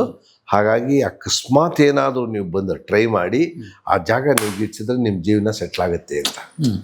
ಇದು MS ರಾಜಶೇಖರ್ ನನಗೆ ಇಂಟರ್ವ್ಯೂಲಿ ಹೇಳಿದ್ದು. ಹಾಗಾಗಿ ಇವರು ಹೋದ್ರಂತೆ, ಹೋಗಿ ಆ ಜಾಗ ಸಿಕ್ತಂತೆ, ಅದಿರಲಿ ಅವ್ರ ಬಾಂಧವ್ಯ ಬೆಳೀತಂತೆ. ಅವರು ಜೊತೆಲೇ ಇದ್ದರು. ಇಲ್ಲಿ ಒಂದು ವಿಷಯ ಹೇಳ್ತೀನಿ, ನಾನು ಭಾಳ ಹೆಮ್ಮೆ ಪಟ್ಕೊಂಡು ಹೇಳ್ತೀನಿ. ಅಲ್ಲಿ ಜೊತೆಲಿದ್ದವ್ರು ಈಗೇನು ಕಿತ್ತಾಡ್ತಾರೆ ಇವರೆಲ್ಲರೂ ನ್ಯೂಸಲ್ಲಿ ನೀವು ನೋಡ್ತೀರಾ, ಜಾತಿ ಗೀತಿ ಅಂತೆಲ್ಲ. ಅಲ್ಲಿ ಇಬ್ಬರು ಒಂದೇ ರೂಮಲ್ಲಿದ್ದರು, ಒಬ್ಬ ಬ್ರಾಹ್ಮಣ, ಇನ್ನೊಬ್ಬ ಕುರುಬ. ಯಾವ ಅಂತ್ಯನೂ ಆ ಭೇದ ಭಾವನೆ ಇಲ್ಲ, ಒಟ್ಟಿಗೆ ಇದ್ದವರು. ಸೊ ಅವರಿಬ್ಬರು ಹಾಗೆ ಇದ್ದಿದ್ದು ಪರಿಸ್ಥಿತಿಯಲ್ಲಿ ಮಗಳಿಗೆ ಕಷ್ಟ ಅಂದಾಗ, ಮಗಳ ಮದುವೆ ಮಾಡೋದಕ್ಕೆ ಕಷ್ಟ ಅಂದಾಗ ಅವರು 1000 ರೂಪಾಯಿ 1500 ರೂಪಾಯಿ ಏನೋ ಡಿಮ್ಯಾಂಡ್ ಮಾಡಿದ್ರಂತೆ. ನಮ್ಮಪ್ಪ ಒಂದು 500,000 ರೂಪಾಯಿ ಎಕ್ಸ್ಟ್ರಾ ಕೊಟ್ಟು ಈ ಸೈಟನ್ನು ತೊಗೊಂಡ್ರು. ನಾವು ಮುಂಚೆ ಶಿವರಾಮಪೇಟೆ ಉಡುಪಿ ಕೃಷ್ಣ ಮಂದಿರ ಇದೆಯಲ್ಲ, ರೈಲ್ವೆ ಸ್ಟೇಷನ್ ಹತ್ರ ಅಲ್ಲಿ ಇದ್ದಿದ್ದು. ಸೊ ಅದು ಎಂಥ ಒಂದು ಸುವರ್ಣ ಯುಗ, ಎಂಥ ಜನ ರೀ, ಜಾತಿ ಭೇದ ಭಾವ ಇಲ್ಲದಂತಹ ಒಂದು ಜಾಗ ಅದು. ಅದು ಸಮಯಾನಕ್ಕೆ ತೊಗೊಂಡಿದ್ದು 61ನೇ ಇಸ್ವಿಲಿ ಒಂದು ಇಷ್ಟಗಳ ಪೇಪರಲ್ಲಿ ಬರ್ಕೊಟ್ಟಿದ್ದಾರೆ. ನಾನು 2,000 ರೂಪಾಯಿನ ತೊಗೊಂಡಿದ್ದೀನಿ, ಇದರ ನಿವೇಶನದ ಬದಲಾಗಿ ಅದನ್ನು ಕೊಡ್ತೀನಿ ಅಂತ ಒಪ್ಪಿಗೆ. ಅದಕ್ಕೆ ಲೀಗಲ್ ಆಗಿ ಏನೂ ಇದಿಲ್ಲ, ಬಟ್ ನಂಬಿಕೆಗಿಂತ ದೊಡ್ಡದು ಬೇಕಾಗಿಲ್ಲ ಕಾನೂನು ಅಲ್ವಾ. ಸೊ ಅದಕ್ಕೆ ತಗೊಂಡು ಆಮೇಲೆ ಈ ಮನೆ ಇದು ಕಟ್ಟಿದಾಗ ಅದೊಂದು 64-65ರಲ್ಲಿ ಈ ಮನೆ ಕಟ್ಟಿದ್ದು. 68ನೇ ಇಸ್ವಿಲಿ ಕಂಪ್ಲೀಷನ್ ರಿಪೋರ್ಟ್ ಕೊಟ್ಟು ಅಲ್ಲಿವರೆಗೂ ಸುಬ್ಬಣ್ಣವರ ಹೆಸರಲ್ಲಿ ಇದ್ದಿದ್ದನ್ನು ಟ್ರಾನ್ಸ್ಫರ್ ಮಾಡ್ಕೋತಾರೆ ತಮ್ಮ ಮನೆ ತಮಗೆ. ಅಂದ್ರೆ ಅಕಸ್ಮಾತ್ ಏನಾದ್ರು ಈಗಿನ ಥರದವ್ರು ಆಗಿದ್ರೆ ಮೇಕಪ್ ಸುಬ್ಬಣ್ಣ ಯಾವಾಗಲ್ಲ ಇದು ನಂದೇ ಮನೆ ಅಂತ ಅಂದ್ಬಿಟ್ಟಿದ್ರೆ ಅಶ್ವತ್ಥರು ಏನು ಮಾಡ್ಕೊಳಕ್ ಅಲ್ವಾ. ಸೊ ಅಂತಹ ಒಂದು ಒಳ್ಳೆ ಬಾಂಧವ್ಯ, ಭೇದ ಭಾವ ಇಲ್ಲದಂತಹ ಬಾಂಧವ್ಯ ಇವ್ರುಗಳು ಈ ಸಮಾಧಾನ ತಮ್ಮ ಸ್ವಾರ್ಥಕ್ಕೋಸ್ಕರ ಎಲ್ಲ ದುರುಪಯೋಗ ಪಡ್ಕೊಳ್ಳೋ ಅಂತಹ ಇಂಥವ್ರ ಮಧ್ಯದಲ್ಲಿ ಅಂಥ ಕಾಲದಲ್ಲಿ ಅಂಥದ್ದು ನಡೀತು ಅಂತ ಹೇಳಿದಾಗಲೇ ಇವ್ರು ಎಷ್ಟು ತಪ್ಪು ಮಾಡ್ತಿದ್ದಾರೆ ಅಥವಾ ಎಷ್ಟು ತಪ್ಪಾಗಿದೆ ಅಂತ ಗೊತ್ತಾಗೋದು. ಹೀಗಾಗಿ ಒಂದು ಸೂರಾಯ್ತು, ಅದು ಚೂರಾಯಿತು. ಇದನ್ನು ಒಂದು ಮಟ್ಟಿಗೆ ಆಗಿನ ಕಾಲಕ್ಕೆ ಅವ್ರು ಕೊಟ್ಟಿದ್ದು ಎಲ್ಲ ಸೇರಿ ನನಗೆ ತಿಳಿದ ಮಟ್ಟಿಗೆ 23,000ಕ್ಕೆ ಇಡೀ ಮನೆ ಕಟ್ಟಿದ್ರು. ಅಂದ್ರೆ 2 ವರ್ಷ ತಗೊಂಡ್ರು ಈ ಮನೆ ಕಟ್ಟಕ್ಕೆ ಸೈಟು. ಅವಾಗೆಲ್ಲ ಬ್ಲಾಕು ಸಿಮೆಂಟು ಅದನ್ನೆಲ್ಲ ಮಾಡಿ ಕಟ್ಟಿದ್ರು. ಸೊ ಅವಾಗ ನಂಗೆ ತಿಳಿದ ಮಟ್ಟಿಗೆ ಒಂದು 9-10 ಚದರ ಮನೆ ಅಷ್ಟೇ, ಆಯ್ತಾ. ತದನಂತರ ಹಂತವಾಗಿ ಇನ್ನೊಂದು 3 ಚದರ ಕಟ್ಟಿದ್ರು. ಇಲ್ಲಿ ಮೇಲೊಂದು ರೂಮು ಇಲ್ಲೊಂದು ರೂಮು ಅಂತೆಲ್ಲ. ಆದರೆ ಈಗ ground floor, first floor, second floor ನೀವು ನೋಡಿದ್ದೀರಾ. ಇದನ್ನೆಲ್ಲ ಈ ಸ್ಥಿತಿಗೆ ತಂದಿದ್ದು ನನ್ನ ಹೆಂಡತಿ. ಸೊ ಈ ಮನೆಗೆ ಇಬ್ಬರೇ ಓನರ್. ಒಂದು ನನ್ನ ತಂದೆ, ಇನ್ನೊಂದು ನನ್ನ ಹೆಂಡತಿ. ಈ ಬಾಡಿ ಅಂದ್ರೆ ನಮ್ಮ ಇಂಗ್ಲಿಷಲ್ಲಿ ಹೇಳ್ತೀವಲ್ಲ ಬಾಡಿ, ಈ ಬಾಡಿಗೆ ಅದು ಅಂದ್ರೆ ಇಂಗ್ಲಿಷ್ ಬಾಡಿ ಹಾಕೊಂಡು ಕನ್ನಡ ಗೆ ಹಾಕೊಂಡು ಬಾಡಿಗೆಗೆ ಕೊಟ್ಟಿರೋ ಈ ಮನೆ. ಹೆಸರು ನಂದಿದೆ ಅಷ್ಟೇ, ಅದು ಕಟ್ಕೊಂಡು ಏನಾಗಬೇಕು. ನನಗೂ ನನ್ನ ಆತ್ಮಕ್ಕೂ ಗೊತ್ತಲ್ವಾ ಇದನ್ನು, ಈ ಮನೆಗೆ ನಾನು ಏನು ಮಾಡಿಲ್ಲ ಅಂತ. ಹಾಗಾಗಿ ನಂದು ಅಂತ ಹೇಳಿ ಕ್ಯಾಟರಿಂಗ್ ಶುರು ಮಾಡಿದ ಹೇಗೆ ಸರ್? ಕೇಟ್ರಿಂಗ್ ಸ್ಟಾರ್ಟ್ ಮಾಡಿದ ಹೇಗೆ, ಕಲ್ಪನೆನೇ ಇರಲಿಲ್ಲ. ಅಲ್ಲ, ಅದು ಐಡಿಯಾನೂ ಇರಲಿಲ್ಲ, ಗೊತ್ತಿರಲಿಲ್ಲ. ಈಗ ನನ್ನ ಅಂಗಡಿ ಲಾಸ್ ಆಯಿತು. ಲಾಸ್ ಆದಮೇಲೆ ಜೀವನ ನಡೆಸೋದು ಕಷ್ಟ ಆಗ್ತಿತ್ತು. ನಾನು ಮೆಡಿಕಲ್ ಸ್ಟೋರ್ ಇಟ್ಟು ಇನ್ನೊಂದು ಕಡೆ ಕೆಲ್ಸಕ್ಕೆ ಹೋಗಿ ಆ ಅಂಗಡಿ ಕಾಪಾಡಬೇಕು ಅಂತ ಏನೇನೋ ಟ್ರೈ ಮಾಡಿದೆ. ನದದೃಷ್ಟನ ಏನೂ ಮಾಡೋಕ್ಕಾಗಲ್ಲ. ಆದರೆ ನಮ್ಮಪ್ಪ ಹೇಳಿದ್ರು ಏನೇ ಕೆಲಸ ಮಾಡೋದು ಶ್ರದ್ಧೆಯಿಂದ ನಿಷ್ಠೆಯಿಂದ ಮಾಡು. ಆಟೋ ಓಡಿಸ್ಬೇಕು ಅಂತ ಫಸ್ಟ್ ಏಡ್ ಇದ್ರದ್ದು ಕೋರ್ಸು, ಸೈಂಟ್ ಜಾನ್ ಆ್ಯಂಬುಲೆನ್ಸ್ದು ಕೋರ್ಸ್ ಮಾಡಬೇಕು. ಅವಾಗೆಲ್ಲ ಇತ್ತು, ಈಗಿದೆಯಲ್ಲೋ ಗೊತ್ತಿಲ್ಲ. ಹೋಗಿ ನಾನು ಮೆಡಿಕಲ್ ಫೀಲ್ಡಲ್ಲಿ ಇದ್ದದ್ರಿಂದ ಯಾವ ಮನೇನೊಬ್ಬ ಆಟೋ ಓಡ್ಸೋಕೆ ಬರ್ತಾನೆ ಹೀಗೆಲ್ಲ ಮಾತಾಡ್ತಾನೆ ಅಂತ ಅನ್ನಿಸ್ಕೊಂಡು, ಇಲ್ಲ ನಾನು ಬೇಸಿಕಲಿ ಫಾರ್ಮಸಿಸ್ಟು ಅಂತ ಗೊತ್ತಾದ್ಮೇಲೆ ಇಂಥವ್ರ ಮಗ ನೀವು ಆಟೋ ಓಡಿಸ್ತೀರಾ ಅಂತ. ಯಾಕೆ ಅಂದೆ. ಅಲ್ಲ ನಿಮ್ಮ ತಂದೆಯವ್ರಿಗೆ ಗೊತ್ತಾ? ಹಾಂ ಗೊತ್ತು. ನಮ್ಮಪ್ಪ ಹೇಳಿದರು ಏನು ಮಾಡ್ತೀವೋ ಮಾಡಪ್ಪ, ಶ್ರದ್ಧೆಯಿಂದ ನಿಷ್ಠೆಯಿಂದ ಮಾಡು, ನೀನೇನು ದಗ ಮೋಸ ಏನು ಮಾಡಲ್ವಲ್ಲ ಅಂತ ಹೇಳಿ. ಸೊ ಅದನ್ನೂ ಎಲ್ಲ ಟ್ರೈ ಮಾಡಿ ಏನೇನೋ ಟ್ರೈ ಮಾಡಿದೆ, ಎಲ್ಲೂ ಉದಾರ ಆಗಲಿಲ್ಲ. ಹಾಗಾಗಿ ಈ ಥರ ಇದ್ದ ಸಮಯದಲ್ಲಿ ನನ್ನ ಹೆಂಡತಿನ ಕೆಲ್ಸಕ್ಕೆ ಹೋಗು ಅಂತ ನಮ್ಮಮ್ಮ ಹೇಳ್ತಾಯಿದ್ರು. ನಮ್ಮಮ್ಮನೇ ಹೇಳ್ತಿದ್ರು. ನಾನು ಬೇಡ ಅಂತಿದ್ದೆ. ಯಾಕೆಂದರೆ ನೀವೆಲ್ಲ ನಂಬಲ್ಲ, ನನ್ನ ಹೆಂಡತಿ ನಾನು ದೇವ್ರನ್ನ ಬೇಡಿಕೊಂಡಿದ್ದಕ್ಕೆ ಅವಳು ಸಿಕ್ಕಿದ್ದು ನನಗೆ. ಏನಂತ ಬೇಡ್ಕೊಳ್ಳೆ ಅಂದರೆ ನಮ್ಮ ಅಪ್ಪ ಅಮ್ಮನ ನೋಡ್ಕೊಳ್ಳೋ ಅಂಥವಳು ಬೇಕು ಅಂತ ಕೇಳ್ಕೊಂಡೆ. ಯಾಕದು ಹೊಳಿತು, ನಾನೇನು ಭಾಳ ಒಳ್ಳೆಯವನು ಅಂತ ನಾನೇನು ಹೇಳ್ಕೊಳ್ಳಲ್ಲ. ನಮ್ಮ ಅಪ್ಪ ಅಮ್ಮನ್ನ ನೋಡ್ಕೋಬೇಕು. ಯಾಕಂದರೆ ಮನೆ ಒಡೆಯವರೇ ಜಾಸ್ತಿ ಇರ್ತಾರಲ್ವ, ಹಾಗಾಗಿ ಇವತ್ತು ಸೈನ್ ಹಾಕಿಬೋದು ನಾವು. ನಮ್ಮ ಅಪ್ಪ ಅಮ್ಮನ ನೋಡ್ಕೊಂಡಿದ್ದಾಯ್ತು, ವಿ ಫಿನಿಶ್ಡ್ ಅವರ್ ಜಾಬ್ ಅಂತ. ಹೌದು, ಆ ಒಂದು ಮನಸ್ಸಿಗೆ ಒಂದು ಸ್ಥೈರ್ಯ ಬಂದಿದೆ. ಹಾಗಾಗಿ ಇದ್ದವಳು ನಾನು ಅವಳು ಕೆಲ್ಸಕ್ಕೆ ಹೋಯ್ತು ಅಂತಂದರೆ ಇಲ್ಲಿ ನಾನು ಹೇಳ್ತೀನಿ, ಗಣೇಶ್ ಕಾಸ್ಕೊಟ್ರೆ ನನ್ನ ಮದುವೆ ಆದಮೇಲೆ ನಮ್ಮಮ್ಮ ರೆಸ್ಟ್ ತಗೊಳ್ಳಿ ಅನ್ನೋದೇ ನನ್ನ ಧ್ಯೇಯ ಆಯಿತು. ಹಾಗಾಗಿ ನೋಡಿ ಎಷ್ಟು ಸೂಕ್ಷ್ಮ ಇದೆ, ಅರ್ಥ ಮಾಡ್ಕೋಬೇಕು. ಲೇ ಕಾಫಿ ಮಾಡಿಕೊಡೆ ಅಂದರೆ ನನ್ನ ಹೆಂಡತಿಗೆ ಆ ಕಾಫಿ ವಿಷಯ ಬಂತಲ್ಲ ಅದನ್ನು ಹೇಳ್ತೀನಿ. ಈಗ ಇವಳು ಒಂದು ಕಾಫಿ ಮಾಡ್ಕೊಂಡು ಕೊಡ್ಲು, ಕುಡಿದ್ರೆ ಆ ಪುಡಿಯೆಲ್ಲ ಬಾಯಿ ಸಿಗ್ತಿದೆ. ಇದೇನೇ ಇದು ಕಾಫಿ ಹೀಗೆ ಮಾಡಿದ್ಯಾ ಅಂದರೆ ಇಲ್ಲ ಅದು ಹಾಗೆ ಹೀಗೆ. ಆಮೇಲೆ ಇವಳಿಗೆ ಫಿಲ್ಟ್ರಲ್ಲಿ ಪೌಡ್ರ್ ಎಲ್ಲ ಹಾಕಬೇಕು ಅಂತ ಗೊತ್ತಿಲ್ಲ, ಅಡಿಗೆ ಹಾಕ್ಬಿಟ್ಟು ಬೇಲ್ ಹಾಕ್ಬೇಕು ಈ ಥರ ಮಾಡಿ ಅವಳು ಏನೋ ಅವ್ಯವಸ್ಥೆ ಮಾಡಿ ಆಮೇಲೆ ಅಲ್ಲಿಂದ ಕಲಿತಾ ಬಂದು ಅದನ್ನು ನಮ್ಮಮ್ಮ ಎಲ್ಲ ಕಲಿಸಿದ್ರು. ಹೀಗೆ ಕಲಿತಾದ್ಮೇಲೆ ಯಾವಾಗ ನಮ್ಮ ಸ್ಥಿತಿ ಉತ್ತಮ ಆಗಲೇ ಇಲ್ಲ, ಅಂದರೆ ನಾವು ಏರಕ್ಕೆ ಆಗ್ತಿಲ್ಲ, ಈಜಿ ಪ್ರವಾಹದ ವಿರುದ್ಧವಾಗೇ ನಾವು ಈಜೋ ಪರಿಸ್ಥಿತಿ ಇತ್ತು. ಇವಳು ಸ್ವಲ್ಪ ಅಡುಗೆ ಮಾಡೋದನ್ನು ಕಲಿತ್ಲು, ಮನೆದೆಲ್ಲ ಇವಳೇ ಮಾಡ್ತಿದ್ಲು. ಸೊ ಹೀಗಿದ್ದಾಗ ಎದುರುಗಡೆ ಮನೇಲಿ ಒಬ್ಬರು ಅವರು ಈ ವಿಮೆನ್ ವೆಲ್ಫೇರ್ ಇದರಲ್ಲಿ ಅವರ ಆಫೀಸರ್ ಆಗಿದ್ದರು, ಲೇಡಿ. ಅವರು ಇವಳು ಸ್ವಲ್ಪ ಸ್ನೇಹಿತರ ಥರ ಇದ್ದರು. ಆಕೆ ನೋಡ್ರಿ ಒಂದು ಕೆಲಸ ಮಾಡಿ ಚೆನ್ನಾಗಿ ಅಡುಗೆ ಮಾಡ್ತಿರಲ್ಲ, ಒಂದು ಸಲ ಇವರು ಕೊಡಿ ಹಾಗೆ ಹೀಗೆ ಅಂತಲ್ಲ ಅಂದರು. ಆವಾಗ ಇವಳು ಹೇಗೆ ಅಂದರೆ ಇವು ಅಡುಗೆ ಮಾಡೋದು ಗೊತ್ತು, ವ್ಯಾಪಾರ ಮಾಡೋದು ಗೊತ್ತಿಲ್ಲ. Food and nutrition department Gangotri, see the fun of life. Okay. Food and nutrition ಪ್ರೊಫೆಸರ್ಗೆ ಒಂದು 4 ಜನಕ್ಕೆ ಒಂದಷ್ಟು ದಿವಸ ಊಟ ಹೋಯ್ತು. ಓಕೆ. ಅವ್ರು ನೋಡಿ ಭಾಳ ಸೊಗಸಾಗಿದೆ, ಹೇಗೆ ಮಾಡಿದ್ದೀರಾ ಅಂತೆಲ್ಲ ಕೇಳೋಕೆ ಶುರು ಆಯಿತು. ಇವಳಿಗೆ ಆತ್ಮವಿಶ್ವಾಸ ಜಾಸ್ತಿ ಆಯಿತು. ನಾ ಮಾಡಬಲ್ಲೆ. ಇವಳ ಸ್ಥಿತಿ ಏನಾಗಿತ್ತು ಅಂದರೆ 4 ಜನ ಮನೇಲಿದ್ದಾರೆ, 4 ಜನ ಮಾಡ್ಬೋದು. 10 ಜನಕ್ಕೆ ಹೇಗೆ ಮಾಡೋದು ಗೊತ್ತಿಲ್ಲ. 10 ಜನಕ್ಕೆ ಮಾಡಿದಾಗ ಎಷ್ಟು ಹಾಕಬೇಕು ಗೊತ್ತಿಲ್ಲ. ಆಮೇಲೆ ನಾ ಹೇಳಿದೆ ಅಂತಲ್ಲ, ತಾಯಿ ಸರಸ್ವತಿ ನಮ್ಮ ಅಪ್ಪನ ಆಶೀರ್ವಾದ ಹೇಳಿದೆ. 4 ಡಿವೈಡೆಡ್ ಬೈ ನೀ ಏನು ಮಾಡ್ತೇವೆ 4 ಜನಕ್ಕೆ ಡಿವೈಡೆಡ್ ಬೈ 4 ಮಾಡ್ಕೊ, ಅದು 1 ಆಗುತ್ತಲ್ವ. ಇಂಟು 10 ಮಾಡೋದು ಹಾಗಾಗುತ್ತೆ. ಅಕಸ್ಮಾತ್ 4 ಜನಕ್ಕೆ 2 ಪಾವ್ ಹಾಕ್ತೀಯ ಅಂತಂದರೆ ಅದನ್ನು ಅರ್ಧ ಪಾವ್ ಆಯಿತು ಒಬ್ಬರಿಗೆ. ಸೊ 5 ಇಂಟು 5 ಮಾಡ್ಕೊ, ಅದನ್ನು ನೀನು ಆ ಥರ ಕ್ಯಾಲ್ಕುಲೇಟ್ ಮಾಡ್ಕೊ ಅಂತ ಹೇಳಿ ಹೇಳಿ ಹೇಳಿ ಹೇಳಿ ಹಾಗೆ ಅವಳು ಇಂಪ್ರೂವ್ ಆಗಿ ಎಷ್ಟು ಜನಕ್ಕೆ ಎಷ್ಟು ಹಾಕಬೇಕು ಅನ್ನೋದನ್ನು ಪ್ರಾಯಶಃ ಆ ಕ್ಯಾಲ್ಕುಲೇಷನ್ ಮೇಲೆ ಕಲಿತು ಓಕೆ ಬಂದು ಅಣ್ಣವರು ಯಾವಾಗ ಕಾಡಕ್ಕೆ ಹೋದರು ಅವಾಗ ಪಾಪ ಅವ್ರ ಚಿಂತೆ, ಅವ್ರ ಕಷ್ಟ, ಅವ್ರ ಮನೆಯವ್ರಿಗೆ ಅದು ಆಯಿತು, ಇಲ್ಲ ಅಂತ ಹೇಳಲ್ಲ. ಇಂಡಸ್ಟ್ರಿ ಯಾವಾಗ ಬಂದಾಗಿತ್ತು, ನಮಗೂ ಒಂದು ಪಾಠ ಆಯಿತು. ಈಗ ಅಪ್ಪನೇ ಹಿಡಿದು ಈಜಿಸ್ತಿದ್ದ, ಅಪ್ಪ ಇಲ್ಲ, ನಾವೊಬ್ಬರೇ ಇದ್ದೀವಿ ಅಂದ್ರೆ ನಾವೇ ಈಜಬೇಕಾಗತ್ತಲ್ಲ, ಆ ರೀತಿ ಆಯಿತು. ಸೊ ಹಾಗಾಗಿ ಅವಾಗ ಕೇಟ್ರಿಂಗಿಗೆ ಅಂತ ಆ ಆರ್ಡ್ರ್ ತೊಗೊಳ್ಳೋದು, ಯಾರು ಬೇಕಾದ್ರೆ. ಫಸ್ಟು ಇವಳು ಆ್ಯಕ್ಚುಲಾಗೆ ಈ ಚಟ್ನಿ ಪುಡಿ, ಇದು ಮೆಣಸಿನ ಪುಡಿ ಇದನ್ನೆಲ್ಲ ಮಾಡ್ತಿದ್ಲು. ಅದಕ್ಕೆ ಅದು ಇದೆಯೋ ಇಲ್ಲೋ ಗೊತ್ತಿಲ್ಲ, ಅದು ಇದ್ದರೆ ತೋರಿಸ್ತೀನಿ. ಮಾರ್ಸ್ ಅಂತ ಹೆಸರಿಟ್ಟಿದ್ದು. ಓಕೆ.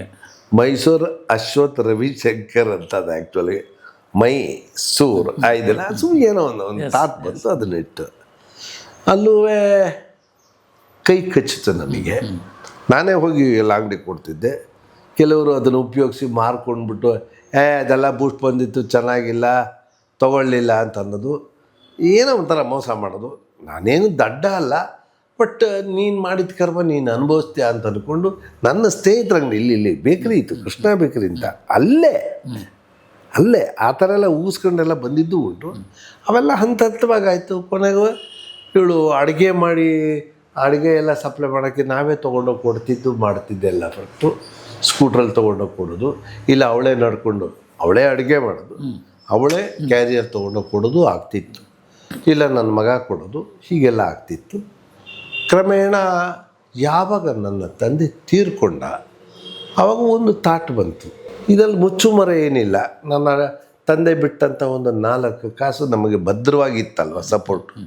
ಹಾಗಾಗಿ ನಾವು ಸ್ವಲ್ಪ ಇದನ್ನು ಉದ್ಧಾರ ಮಾಡ್ಕೊಳ್ಳೋದು ಹೇಗೆ, ಡೆವಲಪ್ ಮಾಡೋದು ಹೇಗೆ ಅಂತ ಯೋಚನೆ ಮಾಡಿ, ಆವಾಗ ಒಬ್ಬ ಹುಡುಗ ನನ್ನ ತಂದೆ ತೀರ್ಕೊಂಡ ಸಮಯದಲ್ಲಿ ಬರ್ತಿದ್ದಂತ ನಂಗೆ ಗೊತ್ತಿಲ್ಲ. ಇದಾಗ 1 ತಿಂಗಳಾಗೋವರೆಗೂ ನನಗೆ ಗೊತ್ತಿರಲಿಲ್ಲ ವಿಷಯ. ನೋಡಿ ಡ್ರೈವಿಂಗ್ ಕೆಲ್ಸಕ್ಕೆ ಬರ್ತಾನೆ. ಡ್ರೈವಿಂಗಾ ನೀವು ಇಟ್ಕೊಂಡು ಏನು ಮಾಡೋಣ ಅಂತಲ್ಲ, ಇಲ್ಲ ಕೆಲಸ ನಾವೇ ದುಡಿತಿಲ್ಲ ನಿನಗೇನು ಕೊಡೋದು ಅಂತ. ಆಮೇಲೆ ಒಂದು ಥಾಟ್ ಬಂತು, ಅವ್ರಿಗೂ ಕೆಲಸ ಸಿಕ್ಕೈತೆ, ನಾವು ಯಾಕೆ ಮಾಡಬಾರ್ದು ಅಂದ್ಬಿಟ್ಟು ಈ ಬಾಂಬೆಲೆಲ್ಲ ಡಬ್ಬಾವಾಲ ಅಂದ್ಬಿಟ್ಟು ಕ್ಯಾರಿಯರ್ ಮೀಲ್ಸ್ ಮಾಡ್ತಾರೆ, ಆ ಥರ ಮಾಡೋದು ಪ್ರಯತ್ನ ನಾನು ಮಾಡೋಕ್ಕೆ ಶುರು ಮಾಡೋದು. ಹೌದು, ಯಾವುದೇ ಆದರೂ ಅಡಿಪಾಯ ಹಾಕಬೇಕಾದ್ರೆ ಕಷ್ಟ ಆಗುತ್ತೆ. ಅದು ಹಂತವಾಗಿ ಬೆಳೀತು. ಅದು ಮಾಧ್ಯಮದ ಮೂಲಕ ಅಥವಾ ತಿಂದೋರ ಮೂಲಕ ಹೀಗೆ ಆಗಿ ಎಲ್ರಿಗೂ ಅದು ವಿಷಯ ಮುಟ್ತು. ಯಾರು ಬೇಕೋ ಅವ್ರು ಫೋನ್ ಮಾಡ್ತಾರೆ, ಅವ್ರಿಗೆ ಕಳಿಸ್ಕೊಡ್ತಾರೆ, ಮಾಡ್ತಾರೆ. ಈಗ ಮೇನ್ ಪ್ರಾಬ್ಲಮ್ ಏನು ಅಂದರೆ ಹ್ಯಾಂಡ್ಸ್. ಈ ಹ್ಯಾಂಡ್ಸನ್ನ ನೀವು ಏನೇ ಮಾಡಿ ಏನಾದರೂ ಒಂದು ಪ್ರಾಬ್ಲಮ್ ಆಗುತ್ತೆ. ನೀವು ಅವರು ತಪ್ಪಿತಸ್ಥರು ಅಂತ ನಾವು ಹೇಳಲ್ಲ. ಈಗ ಅವ್ರದ್ದೇನೋ ಒಂದು ಪ್ರಾಬ್ಲಮ್ ಆದಾಗ ಅವ್ರಿಗೆ ಅಂದ್ಕೊಳ್ಳೋಣ. ಜಿನೇನು ಒಂದು ಸಲ ನಮ್ಮ ಹುಡುಗಂಗೆ ಏನಾಯಿತು, ಆ್ಯಕ್ಸಿಡೆಂಟ್ ಆಗೋಯ್ತು. ಕೆಲಸ ಮಾಡ್ತಿದ್ರು, ಅವನಿಗೆ ಕೈ ಮೂಳೆ ಮುರಿದೋಯ್ತು. ಪ್ಲೇಟು ರಾಡು ಹಾಕಿ 1,000 ರೂಪಾಯಿ ಖರ್ಚು ಮಾಡಿ ಇವಳೇ ಗಾಡಿಗೂ ರಿಪೇರಿ ಅವನಿಗೂ ಎಲ್ಲ ಮಾಡೋದು. ಅವರು ಅದನ್ನು ನೆನೆಯಲ್ಲ. ಹಾಂ, ಇವ್ರು ಕೆಲ್ಸಕ್ಕೆ ಹೋಗ್ತಿದ್ದಾಗ ನಮ್ಗೆ ಆಯಿತು ಅನ್ನೋ ಒಂದು ಬ್ಲ್ಯಾಕ್ ಮಾರ್ಕ್ ಅಂತೀವಿ ಹೇಳ್ತೀವಲ್ಲ, ಕಪ್ಪು ಚುಕ್ಕೆ, ಅದನ್ನು ಹೇಳ್ತಾರೆ ವಿನಃ ನನಗೆ ನಾನು ಮಾಡಿದ ತಪ್ಪಿಂದ ನನಗೆ ಆಕ್ಸಿಡೆಂಟ್ ಆದರೂ ಕೂಡ ಇವ್ರು ಬಂದು ನಮಗೆ ಇದು ಮಾಡಿದ್ರು ಅಂತ ಸ್ಮರಿಸಲ್ಲ. ನಾವು ಹೇಳೋದು ಆ ಸ್ಮರಣೆ ಮಾಡಿದ್ರೆ ಅಂದರೆ ಒಳ್ಳೆಯದನ್ನು ನೆನೆಯೋದನ್ನೇ ಸ್ಮರಣೆ ಅಂತ ನಾವು ಹೇಳೋದು. ಅದು ಮಾಡಿದ್ರೆ ಪ್ರಾಯಶಃ ಅವರಿಗೆ ನಮ್ಮ ಬಗ್ಗೆ ತುಚ್ಛವಾಗಿ ಕಾಣೋವಂಥ ಮನೋಭಾವ ಬರಲ್ಲ. ಬಿಟ್ಟು ಹೋಗಿದ್ದ, ತಿರ್ಗಾ ಬಂದ, ಒಳ್ಳೆ ಹುಡುಗ, ಏನೋ ಒಂದೊಂದು 3 ದಿವಸಕ್ಕೆ ಇವರೆಲ್ಲ ಅಡುಗೆ ಮಾಡಿ ಇಟ್ಕೊಂಡ್ರು ತಲುಪಿಸ್ತಾ ಹೋದ್ರೆ ಏನೂ ಪ್ರಯತ್ನ ಇಲ್ಲ. ಬಹಳ ವಯಸ್ಸಾದವರೆಲ್ಲ ಇರ್ತಾರೆ, ಕಾಯ್ತಾ ಇರ್ತಾರೆ. ಅವ್ರ ಸ್ಥಿತಿ ನೋಡಿಬಿಟ್ರೆ ಒಂದು ಸಲ ಇದೇ ಥರ ಏನೋ ಒಂದು ವ್ಯತ್ಯಾಸ ಆಗಿ ನಾನು ಕೊಡಕ್ಕೆ ಹೋಗ್ತಿದ್ದೆ ಇಲ್ಲೇ ವಿದ್ಯಾರಣ್ಯಪುರಮಲ್ಲಿ. ಸರ್, ನಾನು ಒಂದು ಮನೆಗೆ ಹೋಗ್ತೀನಿ, ಆ ಮನೇಲಿ ಆ ಒಬ್ಬ ವ್ಯಕ್ತಿ ಇದ್ದಾನೆ ಅಷ್ಟೇ, ಹೀಗೀಗೆ ನಡ್ಕೊಂಬಂದರು. ಬನ್ನಿ ಬನ್ನಿ ಬನ್ನಿ ಅಂದರು. ನಾನು ನೋಡಿದ ತಕ್ಷಣ ನಾನು ಟಿ ವಿಲೆಲ್ಲ ನೋಡ್ತಾರೆ, ಬನ್ನಿ ಬನ್ನಿ ಬನ್ನಿ ಅಂದೆ. ನಿಮಗೇನಾ ಅಂದೆ. ಹೌದು. ಪಾಪ ಅವ್ರಿಗೆ 2 ಬಾಟ್ಲ್ ಕ್ಯಾರಿಯರ್ ಎತ್ತೋ ಶಕ್ತಿ ಇಲ್ಲ, ಅದಕ್ಕೆ ಸ್ವಲ್ಪ ಟೇಬಲ್ ಮೇಲೆ ಇಡ್ತೀರಾ? ಖಂಡಿತವಾಗ್ಲೂ ಇಡ್ತೀನಿ ಸರ್. ಒಳಗೆ ಇನ್ನೊಂದು ಇದ್ರದ್ದು ಕ್ಯಾರಿಯರು ತೊಳೆದಿದ್ದಿತ್ತು, ಹಿಂದಿನ ದಿವಸ ಕೊಟ್ಟಿದ್ದು, ಅದನ್ನು ತೊಗೊಂಡು ಬರ್ತಿದ್ದೆ. ಕಾಫಿ ಕುಡಿತೀರಾ ಅಂದರು. ಅವ್ರಿಗೆ ನಡೆಯೋಕ್ಕೆ ಶಕ್ತಿ ಇಲ್ಲ. ಕಾಫಿ ಕುಡಿತೀವಿ ಆದರೆ ಈಗ ಬೇಡಿ ಅಲ್ಲ, ನಾನು ಮಾಡಿಕೊಡ್ತೀನಿ ಒಂಚೂರು ಅಂದರೆ ಆತನಲ್ಲಿ ಆ ಒಂದು ಏನೋ ಒಂದು ನಾನು ಅಪರಾಧಿನ ಅನ್ನೋದನ್ನು ಅವರು ಹೇಳ್ದಂಗೆ ಕಾಣಿಸ್ತು ನನಗೆ. ಇಲ್ಲ ಬಿಡಿ ಪಾಪ ನೀವೇ ಇದ್ದಿದ್ದಲ್ಲ, ಆರೋಗ್ಯ ರೋಗ. ಇನ್ನು 1 ತಿಂಗಳಲ್ಲಿ ಆತ ಇಲ್ಲ ಸರ್. ಅಯ್ಯೋ, ಕ್ಯಾನ್ಸರ್ ಬಂದು ಹೋಗ್ಬಿಟ್ರು. ಅವ್ರು ಕ್ಯಾನ್ಸರ್ ಆಗಿತ್ತು ಅಂತ ಅವ್ರ ಮಗ, ಅವರು ಸಾಫ್ಟ್ವೇರ್ ಇಂಜಿನಿಯರ್ ಏನೋ, ಮನೆ ಬಿಟ್ಟು ಹೋಗಲ್ಲ, ಅದೊಂದು ಮನಸ್ಥಿತಿ ಇರುತ್ತಲ್ಲ, ತಾನು ಕಟ್ಟಿದ ಮನೆ ಬಿಟ್ಟು ನಾನು ಯಾಕೆ ಬೆಂಗಳೂರಿಗೆ ಹೋಗೋದು ಅಂತ. ಹಾಗಾಗಿ ಅವ್ರು ಉಳ್ಕೊಂಡಿದ್ರೇನೋ, ಅವ್ರು ತೀರ್ಕೊಂಡ್ರು. ಈ ಥರ ಬೇಕಾದಷ್ಟು ಜನ. ಸುಮಾರು ಎಷ್ಟು ಊಟನ ತಿಂಡಿನ ಏನು ಸರ್ ಅದು ಹೇಗೆ?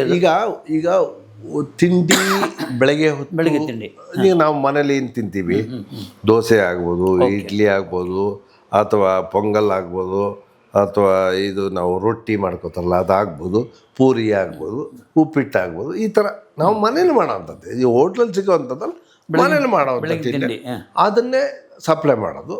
ಬೆಳಗ್ಗೆ ಸುಮಾರು 7:30-7:45 ಶುರು ಮಾಡಿ ಅವನು 9-9:30 ತನಕ ಕೊಟ್ಕೊಂಬರ್ತಾರೆ. ಅದೊಂದು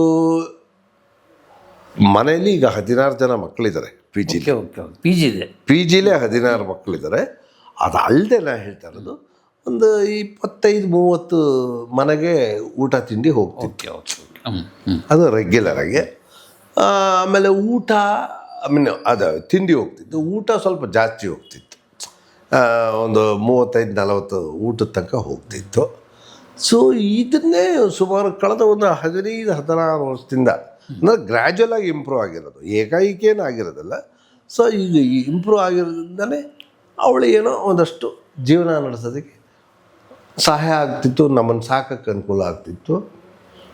ಹಾಗಾಗಿ ಇದು ನಡ್ಕೊಂಡು ಹೋಗ್ತಿತ್ತು. ನಮಗೆ ಸಿನಿಮಾದಲ್ಲಿ ಚಾನ್ಸ್ ಬಂದರೂ ಅಷ್ಟೇ, ಸೀರಿಯಲ್ ಚಾನ್ಸ್ ಬಂದರೂ ಅಷ್ಟೇ. ಯಾವುದು ಎಲ್ಲ ಇದೇನೋ ಹೇಳ್ತಾರಲ್ಲ ನಾಯಿ ಕೊಡೆ ಅಂತ, ಆ ಥರ ಯಾವುದೂ ಪರ್ಮನೆಂಟ್ ಅಲ್ಲ. ಸೊ ನಾವು ಮುನ್ನುಗ್ಗದೆ ಇದ್ದಿದ್ದರಿಂದ ನಮಗೆ ಚಾನ್ಸ್ ಇಲ್ವಾ, ಅಥವಾ ನಮ್ಮ ನಡವಳಿಕೆ ನೋಡಿ ಚಾನ್ಸ್ ಇಲ್ವಾ, ಅಥವಾ ನಮಗೆ ಆ್ಯಕ್ಟೇ ಮಾಡಲ್ಲ ಅಂತ ಚಾನ್ಸ್ ಇಲ್ವಾ, ಅದು ಪರಮಾತ್ಮಂಗೆ ಬಿಟ್ಟಿದ್ದು.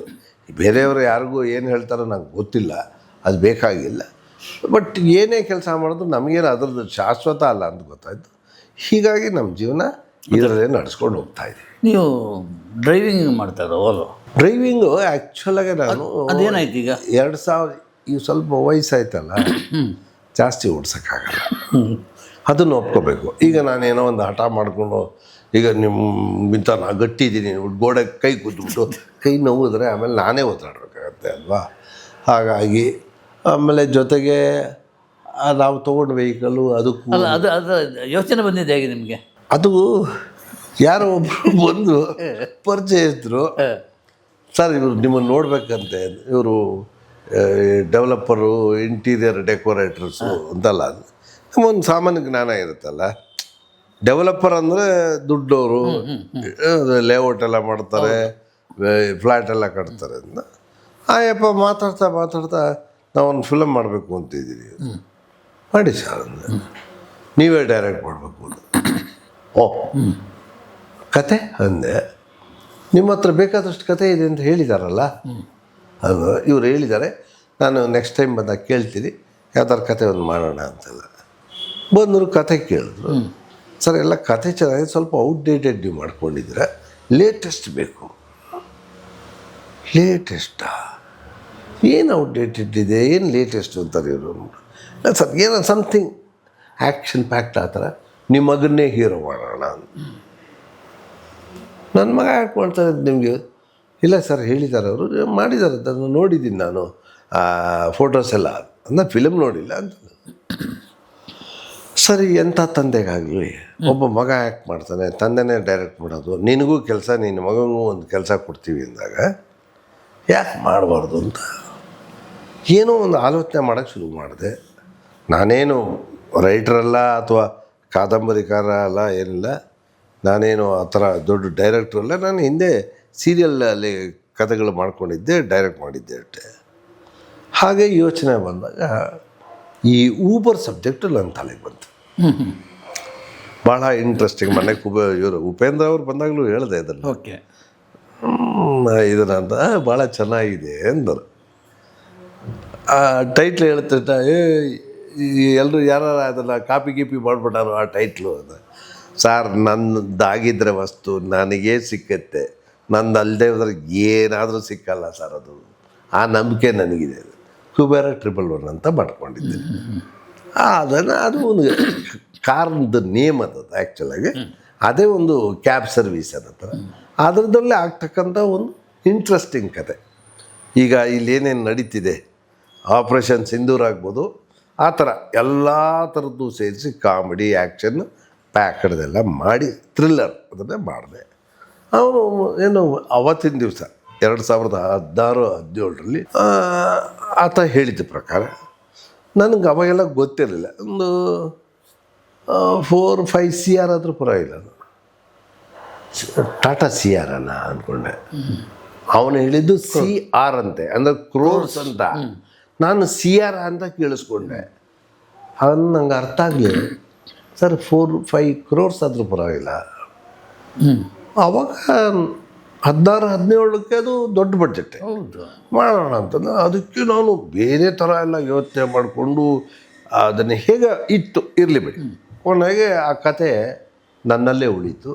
ಅವನು ಒಂದು 3 ತಿಂಗಳು ಬಂದು ನಾನು ಅವನ ಊಟ ತಿಂಡಿ ಎಲ್ಲ ಮಾಡ್ದಾಗ ಕತೆ ಕೇಳ್ದ, ಸೀನ್ಗಳನ್ನ ಹೇಳ್ತಾ ಇದ್ದೆ, ಎಲ್ಲ ಆಯಿತು. ಸರ್ ಡೈಲಾಗ್ ಎಲ್ಲ ಬರೆಸ್ಬಿಡೋಣ, ರೈಟ್ರ್ ಕರ್ಸೋಣ, ಅವ್ರಿಗೆ ಒಂಚೂರು ಅಡ್ವಾನ್ಸ್ ಕೊಡಬೇಕು. ನಾನೇನೋ ಫ್ರೀ ಮಾಡಿದೆ ಎಲ್ಲ ಇದನ್ನು. ನೆಕ್ಸ್ಟ್ ಟೈಮ್ ಬರ್ತೀನಲ್ಲ, ಬಂದಾಗ ಕೊಟ್ಬಿಡೋಣ, ಹೋಟೆಲ್ ರೂಮ್ ಹಾಕಿ ಬೇಕಾದ್ರೆ ಬರ್ಸೋಣ ಅಂತೆಲ್ಲ ಹೇಳ್ದ. ಹೋದ. ಇದುವರೆಗೂ ಬರಲಿಲ್ಲ. ಆ ಕತೆ ನನ್ನಲ್ಲಿ ಉಳ್ಕೊತು. ಊಬರ್ ಬಗ್ಗೆ ತಿಳ್ಕೊಂಡಿದ್ದೆ. ಸರಿ, ಮನೇಲಿ ಕೂತಿರೋ ಬದಲು ಸುಮ್ಮನೆ ಆಧಾರ ಅವನು ಒಂದು 300-400 ರೂಪಾಯಿ ಅರ್ನ್ ಮಾಡೋಣ. ನಾನು ಹೇಳ್ತಿರೋದು ಆಗಿನ ಕಾಲಕ್ಕೆ ಒಂದು 300-400 ಅರ್ನ್ ಮಾಡಿದ್ರೆ ಮನೇದು ಏನೋ ಒಂದು ಖರ್ಚಿಗಾಗುತ್ತೆ. ಅದರ ಹೊಟ್ಟೆಗಿಲ್ಲದೆ ನಾನು ಓಡಿಸ್ಬೇಕು ಅಂತೇನಿಲ್ಲ, ಏನೋ ಒಂದು ನನಗೂ ಬೋರ್ ಹೊಡಿಯುತ್ತೆ ಅಂದ್ಬಿಟ್ಟು ನಾನು ಶುರು ಮಾಡಿದೆ. ಈ ಮೈಸೂರಲ್ಲಿ ಮಾಡಿದ್ರೆ ಎಲ್ಲರೂ ಪರಿಚಯಿಸ್ತಾರೆ ಇರ್ತಾರೆ, ಏನಣ್ಣ ನೀನಿದು ಅಂತ. ಯಾರೋ ಬುಕ್ ಮಾಡೋದ್ರಲ್ಲ, ನಾನೇ ಬುಕ್ ಮಾಡೋದು, ಏನು ಅಣ್ಣ ಇದು ಯಾಕಣ್ಣ ನೀನು ಅಂತ. ಇಲ್ಲಿಪ್ಪ ಬನ್ನಿ ನಾನು ಕರ್ಕೊಂಡು ಹೋಗ್ತೀನಿ. ಅದೇನು ಬಿಡಿ, ಅದು 100 ರೂಪಾಯಿ ಆಗಿದೆ, ನಾನೇ ಕೊಡ್ತೀನಿ, ಬನ್ನಿ ಕಾಫಿ ಕುಡಿಯೋಣ. ಬೇಡದಿದ್ದಿದ್ದು ಮಾತುಗಳಾಗತ್ತೆ. ಸರಿ, ಅದಕ್ಕೇನು ಮಾಡಿದೆ, ಗುಟ್ಟಾಗಿ ಬೆಂಗಳೂರಲ್ಲಿ ಶುರು ಮಾಡಿದೆ. ಅಲ್ಲಿ ಹೋಗಿ ಶುರು ಮಾಡಿದ್ಮೇಲೆ ಅದು ಕ್ಯಾಪ್ ಹಾಕ್ಕೊಂಡು, ಗ್ಲಾಸ್ ಹಾಕ್ಕೊಂಡು, ನನ್ನ ಐಡೆಂಟಿಟಿ ಗೊತ್ತಾಗ್ದಿರೋ ಹಾಗೆ ನಾನು ಅಲ್ಲಿ ಬರೋದು, ಡಿಸ್ಪ್ಲೇ ಆಗೋದು ಎ ರವಿಶಂಕರ್ ಅಂತ, ಶಂಕರ ಸ್ವತ್ ಅಂತ ಬರಲ್ಲ, ರಿಜಿಸ್ಟ್ರನೇ ಬರುತ್ತೆ, ಯಾರಿಗೂ ಗೊತ್ತಾಗಲ್ಲ. ಎಲ್ಲೋ ಒಬ್ಬೊಬ್ಬರು ನಿಮ್ಮ ವಾಯ್ಸ್ ಎಲ್ಲೋ ಕೇಳ್ದಂಗಿದೆ ಎಲ್ಲವರು. ಹಾಂ ಇರ್ಬೋದು ಮೇಡಮ್, ಸುಮಾರು ಜನ ಹೇಳ್ತಾರೆ, ಅದೇನೋ ನನ್ನ ಅದೃಷ್ಟ ಆ ಥರ ಇದೆ, ನಮ್ಮ ತಂದೆಯಿಂದಾಗಿ ಏನೋ ಬರ್ತಿದೆ ಅಂತ ಹಾಗನ್ಬಿಡ್ವೆ. ಒಂದೊಂದು ಸಲ ಸಿಕ್ಕಾಕೊಳ್ವೆ. ಹಾಗಂತಟ್ಟು ಯಾಕೆ ಅಶ್ವತ್ಥರ ಫೋಟೋ ಇದೆ ಇಲ್ಲಿ ಅಂತ ನಾನು ಕಂಡ್ರೆ ತುಂಬ, ಅವ್ರು ಕಂಡ್ರೆ ನಂಗೆ ತುಂಬ ಇಷ್ಟ, ಅದಕ್ಕೋಸ್ಕರ ಹಾಕ್ಬಿಟ್ಟಿದ್ದೀನಿ. ಯಾರ್ಯಾರೋ ಯಾಕೆ ಹಾಕ್ಕೋತಾರೆ ಅಂತ. ಕೆಲವರು ಬುದ್ಧಿವಂತರು ತಿಳಿದವರು ಪತ್ತೆ ಮಾಡೋರು, ಬಟ್ ಎಲ್ಲೂ ಪ್ರಚಾರ ಆಗಿರಲಿಲ್ಲ. ಮಾಧ್ಯಮಕ್ಕೆ ಗೊತ್ತಾದ ತಕ್ಷಣ ಅದು ದಬ್ ಅಂತ ಹತ್ಕೊಂಡು ನನ್ನ ವರ್ಚಸ್ಸು, ತಂದೆಗೆ ತಕ್ಕ ಮಗ ಅನ್ನೋ ಹಾಗೆ, ಅಂದರೆ ಏನಂದ್ರೆ ಸ್ವಾಭಿಮಾನಿಯಿಂದ ಅಂತಾರಲ್ಲ ಹೇಳೋದು. ಯಾರ ಇದರಲ್ಲಿ ಅಧೀನದಲ್ಲೂ ಇಲ್ಲದೆ ಪರಾಧೀನರಾಗದೆ ಇರಬೇಕು ಅಂತ ಇಷ್ಟಪಟ್ಟು ಮಾಡ್ತಿದ್ದಾರೆ ಅನ್ನೋದು. ಅವರು ಆ ಥರ ಮಾಧ್ಯಮದವರು ನನಗೆ ಒಂದು ಬಿರುದು ಕೊಟ್ಟರು. ಈ ಸ್ವಾಭಿಮಾನಿ ಅನ್ನೋದು ನಾನು ಪಡೆದಿದ್ದಲ್ಲ, ನೀವುಗಳು ಕೊಟ್ಟಿದ್ದು ನನಗೆ. ನಾನು ಸ್ವಾಭಿಮಾನಿ ಅಂತ ನಾನು ಇವತ್ತೂ ಹೇಳಲ್ಲ, ಯಾಕಂದರೆ ಇನ್ನೊಬ್ಬರು ತಂಟೆಗೆ ಹೋಗಬಾರ್ದು, ನಮ್ಮ ಪಾಡು ನಾವು ಇರಬೇಕು, ಅಷ್ಟೇ ನಮ್ಮ ಪ್ರಿನ್ಸಿಪಲ್. ಅದನ್ನೇ ನೀವು ಸ್ವಾಭಿಮಾನ ಅಂತ ನೀವು ಟೈಟ್ಲ್ ಕೊಟ್ಟರೆ ಎಸ್ ಅಷ್ಟೇ. ಹಾಗಾಯಿತು. ಅಲ್ಲಿಂದ ಹೆಚ್ಚಿಗೆ ಹೆಸರು ಬಂತು. ಹೆಸರು ಸಂಪಾದನೆ ಮಾಡೋದು ಒಳ್ಳೆಯ ರೀತಿಯಲ್ಲಿ ಭಾಳ ಕಷ್ಟ, ನಿಮಗೆ ಗೊತ್ತು. ಆ ಒಂದು ಭಾಗ್ಯ ನಮ್ಮ ಅಪ್ಪನಿಂದಾಗಿ ನಿಮ್ಮಗಳಿಂದಾಗಿ ನನಗೆ ಸಿಕ್ತು. ಬಿಗ್ ಬಾಸ್ಗೆ ಹೋದೆ. ಬಿಗ್ ಬಾಸ್ಗೆ ಹೋದ ತಕ್ಷಣ ಅಂತ ಆ ಥರ ಶುರುವಾಯಿತು. ನನಗೆ ನಿಜ ಹೇಳಬೇಕು ಅಂದರೆ ಏನು ಮಾಡಬೇಕು ಅಂತ ಗೊತ್ತಿಲ್ಲ. ಬಿಗ್ ಬಾಸ್ ಬಗ್ಗೆ ನನಗೇನು ಅಂಥದ್ದು ಗೊತ್ತೇ ಇರಲಿಲ್ಲ. ಆರ್ಸೆ ಅದು ಕಿತ್ತಾಡೋದನ್ನ ಯಾಕೆ ನೋಡ್ತೆ ಅಂತ ನನ್ನ ಹೆಂಡತಿಗೆ ಬೈತಿದ್ದೆ. ಅಲ್ಲಿಗೆ ಹೋದ್ಮೇಲೆ ಅಲ್ಲಿ ಯಾರೋ ಒಬ್ಬರು ಪುಣ್ಯಾತ್ಮರು ನನಗೆ ಗೊತ್ತಿಲ್ಲ ಸರ್ ಈ ಬಿಗ್ ಬಾಸ್ ಬಗ್ಗೆ ಎಲ್ಲ ಏನೋ ಕಿತ್ತಾಡ್ತು ಅಂದೆ. ಏನಿಲ್ಲ ಸರ್, ಸಿಂಪಲ್, ನೀವು ಈಗ ಹೇಗಿದ್ದೀರಾ ಹಾಗೆ ಇದ್ದುಬಿಡಿ ಇದ್ರು. ಅಂದೆ, ನೀವು ಹೇಗಿದ್ದೀರಾ ಅದೇ ಥರ ಇದ್ದುಬಿಡಿ ಅಲ್ಲಿ ಇದು. ಸರ್ ನಾನು ಸ್ವಲ್ಪ ಕೋಪಿಷ್ಟ, ಏನಾರು ತಪ್ಪು ಮಾಡಿದ್ರೆ ಬೈರಿ ಸರ್. ಸರ್ ನಾನೇನಾರು ಒಂದು ಮಾತು ಅಂದರೆ ನನ್ನ ಮಗ ಎದ್ದೋಗ್ತಾರೆ, ಇನ್ನು ಅವ್ರು ನನ್ನ ಥರ ಬಂದಿರ್ತಾರೆ, ಅವ್ರು ಕೇಳ್ತಾರೆ, ಏನೆಲ್ಲ ಕೇಳ್ತಾರೆ ಅಂದರು. ಸರಿ, ನಾನು ನಿಷ್ಠೆಯಿಂದ ನಾನು ಹೇಗಿರಬೇಕು ಡೋಂಗಿಯಲ್ಲಿ, ನಾನು ಇಲ್ಲಿ ಹೇಗಿದ್ದೀನೋ ಹಾಗಿದ್ದೆ. ಹೊರಗಡೆ ಒಂದ್ಮೇಲೆ ಗೊತ್ತಾಯಿತು. ನಾನು ಜನಗಳು ತಪ್ಪು ತಿಳ್ಕೊತಾರೆ. ನಾನು ಹೇಳ್ತೀನಿ, ಈಗ ಕ್ಯಾಮ್ರಾ ಮುಂದೆ ಕೂತ್ಕೊಂಡು ನಾನು ಸುಳ್ಳು ಹೇಳಿದ್ರು ಅದನ್ನು ನಿಜ ಅಂತ ತಿಳ್ಕೊಬೋದು, ನಾನು ನಿಜ ಹೇಳಿದ್ರು ಅದನ್ನು ಸುಳ್ಳು ಅಂತ ಹೇಳ್ಬೋದು. ಹಾಗೆ ಈ ಬಿಗ್ ಬಾಸ್ ಅನ್ನೋ ಕಾರ್ಯಕ್ರಮ ನೀವು ಸದುಪಯೋಗ ಪಡಿಸ್ಕೋತೀಯ ಅಥವಾ ದುರುಪಯೋಗ ಪಡಿಸ್ಕೋತೀಯ, ಬಟ್ ಉಪಯೋಗ ಅನ್ನೋದಿದೆ ಅಲ್ಲಿ. ಅದು ಒಳ್ಳೆಯದಾ ಕೆಟ್ಟದ್ದಾ ಅದು ನಿಮಗೆ ಬಿಟ್ಟಿದ್ದು. ಸೊ ಏನೋ ಇದ್ದಕ್ಕಿದ್ದಾಗೆ ಅದೇ ಕೊಡೆ ಹಿಡಿದ್ರು ಅರ್ಧರಾತ್ರಿಲಿ ಅಂತಾರಲ್ಲ, ಆ ಥರ ಮಾಡೋಕ್ಕೆ ಹೋಗ್ತಾರೆ. ಅದು ಬೇರೆ ಥರ ಕೊಡೆ ತೂತಾಗುತ್ತೆ ಅಂತ ಗೊತ್ತಾಗಲ್ಲ ಜನಕ್ಕೆ. ಆ ಥರ ಮಾಡಿ ಕೆಟ್ಟ ಹೆಸರು ತೊಗೊಳ್ಳೋರು ಇರ್ತಾರೆ, ಪಾಪ್ಯುಲರ್ ಆಗೋರು ಇರ್ತಾರೆ. ಜನ ಲೋಕ ಭಿನ್ನ ರುಚಿ, ನಾವು ಯಾರಿಗೂ ಇದು ಸರಿ ಅದು ತಪ್ಪು ಅಂತ ನಾವು ಹೇಳೋಕ್ಕಾಗಲ್ಲ. ನನ್ನ ಹೆಸರು ಸಂಪಾದನೆ ಮಾಡೋದಂಥ ಆಸ್ತಿ ನಂದು ಸ್ವಂತ, ನಮ್ಮಪ್ಪಂದಲ್ಲ. ಇಮ್ಮಡಿ ಆಯಿತು ಓಕೆ ಬಿಗ್ ಬಾಸ್ಗೆ ಹೋದ್ಮೇಲೆ. ಆಮೇಲೆ ಸೀರಿಯಲ್ ಬಂತು, ಸೀರಿಯಲ್ ಆ್ಯಕ್ಟ್ ಮಾಡಿದೆ, ಮುಮ್ಮಡಿ ಆಯಿತು. ಆಮೇಲೆ ಅದೇ ಗೊತ್ತಲ್ಲ, ಕಲುಷಿತವಾದ ವಾತಾವರಣಗಳ ಮಧ್ಯೆ ನಾವು ಸಿಕ್ಕಾಕೊಂಡಾಗ ನಮಗೆ ಮಸಿ ಮೆತ್ತುತ್ತಾರೆ, ಇಲ್ಲ ನಾವು ಆ ಕೆಟ್ಟ ಗಾಳಿ ತೊಗೋಬೇಕಾಗತ್ತೆ. ಹೀಗೆಲ್ಲ ಆಗಿ ಏರಿಳಿತಗಳು 3.5 ದಶಕದಿಂದನೂ ನಡ್ಕೊಂಬರ್ತಿದೆ. ಯಾರೋ ತಪ್ಪು ತಿಳ್ಕೋತಾರೆ, ತಪ್ಪು ಮಾತಾಡ್ತಾರೆ, ನೀವು ಅದು ತಪ್ಪು ಅಂತ ಹೇಳೋಂಗಿಲ್ಲ. ತಪ್ಪು ಅಂತ ಹೇಳಿದ್ರೆ ಅವ್ರು ಯಾರಿಗೂ ಇನ್ನೊಬ್ಬರು ಫಿಟ್ಟಿಂಗ್ ಇಡ್ತಾರೆ. ಶಂಕರ್ ಅಶ್ವಥ್ ಅವ್ರು ಬಾಯಿ ಬಂದಾಗ ಹೇಳ್ತಾರೆ. ನಾನು ಒಂದು ಜಾಗದಲ್ಲಿ ಇದರಲ್ಲಿ ನಾವು ಹೊಟ್ಟೆಗೆ ಅನ್ನನೇ ತಿನ್ನೋದು, ಇದು ತಿನ್ನಲ್ಲ ಅಂತ ನಾ ಹೇಳಿದೆ. ಅದನ್ನು ಇನ್ನೊಂದು ದಿವಸ ಇನ್ನೊಂದು ಅರ್ಥದಲ್ಲಿ ನಾನು ಹೀಗೆ ಇದ್ದಾಗ ಯಾರೋ ಒಬ್ರಿಗೆ, ನಾನು ಕೌನ್ ಮನೆಗೆ ಕರೋಡ್ಪತಿಗೆಲ್ಲ ಹೋಗ್ಬಿಟ್ಟು ಬಂದವನು. ಈ ಮೊನ್ನೆನೂ ಸೆಲೆಕ್ಟ್ ಆಗಿದ್ದೆ. ನನ್ನ ದುರಾದೃಷ್ಟ ಜೂನ್ 1 ಡೆಲ್ಲಿಗೆ ಹೋಗಿದ್ದೆ, ಆಡಿಷನ್ಗೆ ಹೋಗಿದ್ದೆ. ರ್ಯಾಂಡಮ್ ಸೆಲೆಕ್ಷನ್ ಅಲ್ವಾ, ಲಾಟ್ರಿ. ಹೌದು, ನಮ್ಮ ಟಿಕೆಟು ಡ್ರಾ ಆಗಲಿಲ್ಲ. ಅಷ್ಟೇ, ಇರಲಿ, what ever it may be, ದೇವ್ರು ಕೊಟ್ಟಿದ್ರೆ ನಾವು ಒಪ್ಕೋಬೇಕು. ನಾನು ಆ ರೀತಿ ತಮಾಷೆಯಾಗಿ ಎಲ್ಲರದ್ರಿಗೆ ಒಬ್ಬ ವ್ಯಕ್ತಿನ ಒಂದು ಕ್ವಿಜ್ ಕ್ವೆಶ್ಚನ್ ಥರ ಕೇಳಿದೆ. 4 ಅಕ್ಷರದ ಪದ, ಬಾಯಿಂದ ಬರಲ್ಲ, ಬಾಯಿಯೆಲ್ಲ ಹಾಕೋಕ್ಕಾಗಲ್ಲ, ಆದರೆ ಬಾಯಲ್ಲೇ ಇರುತ್ತೆ, ಯಾವುದು ಅಂತ ಕೇಳಿದೆ. ಆ ವ್ಯಕ್ತಿ ಗೊತ್ತಾಗಲಿಲ್ಲ ಸರ್. ಫಸ್ಟ್ ಇಂಗ್ಲೀಷಲ್ಲಿ ಹೇಳಿದೆ, which is that 4-letter word which can never come out of the house, which can never be put into mouth but still in mouth ಅಂತ. ಅವ್ನು ಗೊತ್ತಾಗಲಿಲ್ಲ ಪಾಪ. ಅವನು ಅಮಾಯಕ, ಒಂದು ಮುಗ್ಧ. ನಾನು ಮಾರ್ಮಿಕವಾಗಿ ಕೇಳ್ತಿದ್ದೀನಿ ಅಂತ ಅವನಿಗೆ ಗೊತ್ತಾಗಲಿಲ್ಲ. ಕನ್ನಡದಲ್ಲೇ ಕೇಳ್ತೀನಪ್ಪ, 4 ಅಕ್ಷರದ ಇಂಗ್ಲೀಷ್ ಪದ, ಬಾಯಿಂದ ಬರಲ್ಲ, ಬಾಯಿಗೆ ಹಾಕಕ್ಕಲ್ಲ, ಬಾಯಲ್ಲೇ ಇರುತ್ತೆ, ಯಾವುದದು ಒಂದೇ. ಸರಿ, ನಿಜವಾಗ್ಲೂ ಗೊತ್ತಾಗ್ತಾ ಇಲ್ಲ. ಆ 4 ಪದ ಇಂಗ್ಲೀಷ್ದು ಹೇಳಿದೆ. ಗೊಳ್ಳಂತ ಎಲ್ಲ ನಕ್ಬಿಟ್ರು.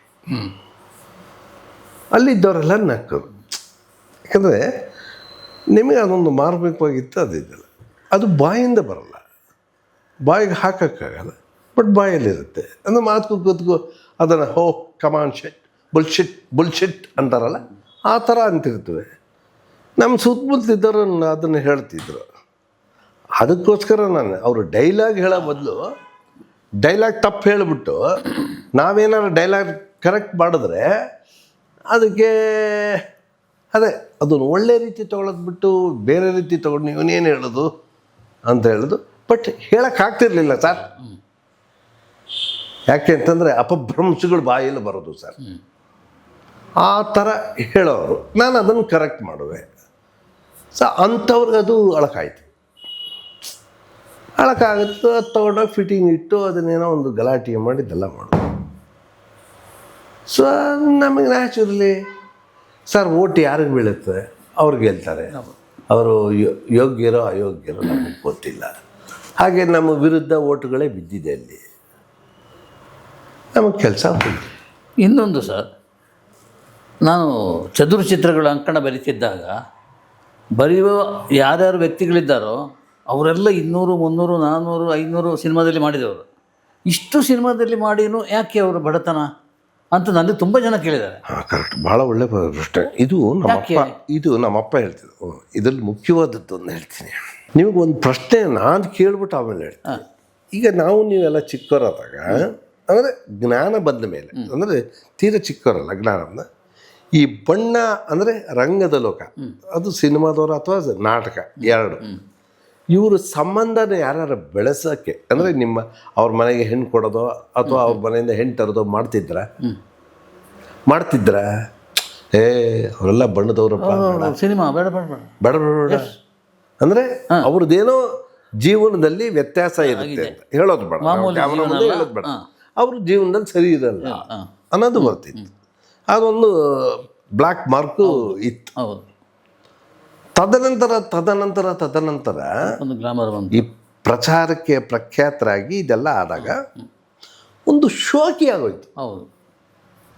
ಈ ಶೋಕಿಗಳಲ್ಲಿ ಅನೇಕ ರೀತಿ ಸರ್. ಒಂದು ಹೇಳ್ತೀನಿ, ಇದು ನಾನು ಕಂಡದ್ದು. ನೀವು ಬೇರೆ ಅನುಭವಿ ಆರ್ಟಿಸ್ಟ್ಗಳನ್ನ, ಸೀನಿಯರ್ ಆರ್ಟಿಸ್ಟನ್ನು ಕೇಳಿದ್ರು ಪ್ರಾಯಶಃ ಹೇಳ್ಬೋದು.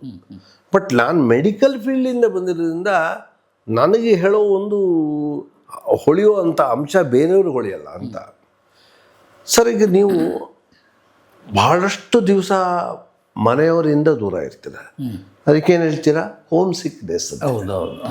ಬಹಳಷ್ಟು ದಿವಸ ಬರ್ತಾ ಬರ್ತಾ ಬರ್ತಾ ನಿಮಗೆ ಪ್ರಖ್ಯಾತರಾಗ್ತಾ ಪ್ರತಿಯೊಬ್ಬ ವ್ಯಕ್ತಿ, ನಾನು ಯಾವುದೇ ಫೀಲ್ಡಲ್ಲಿರಲಿ, ಇವತ್ತಿನ ದಿವಸ ಯಾವ ಫೀಲ್ಡಲ್ಲಿದ್ದರೂ ಆಗುತ್ತೆ, ಈ ಸಿನಿಮಾ ಫೀಲ್ಡಲ್ಲಿರೋನು ಪ್ರಖ್ಯಾತಿ ಆಗ್ತಾ ಸ್ವಾತಂತ್ರ್ಯ ಕಳ್ಕೊತಾನೆ.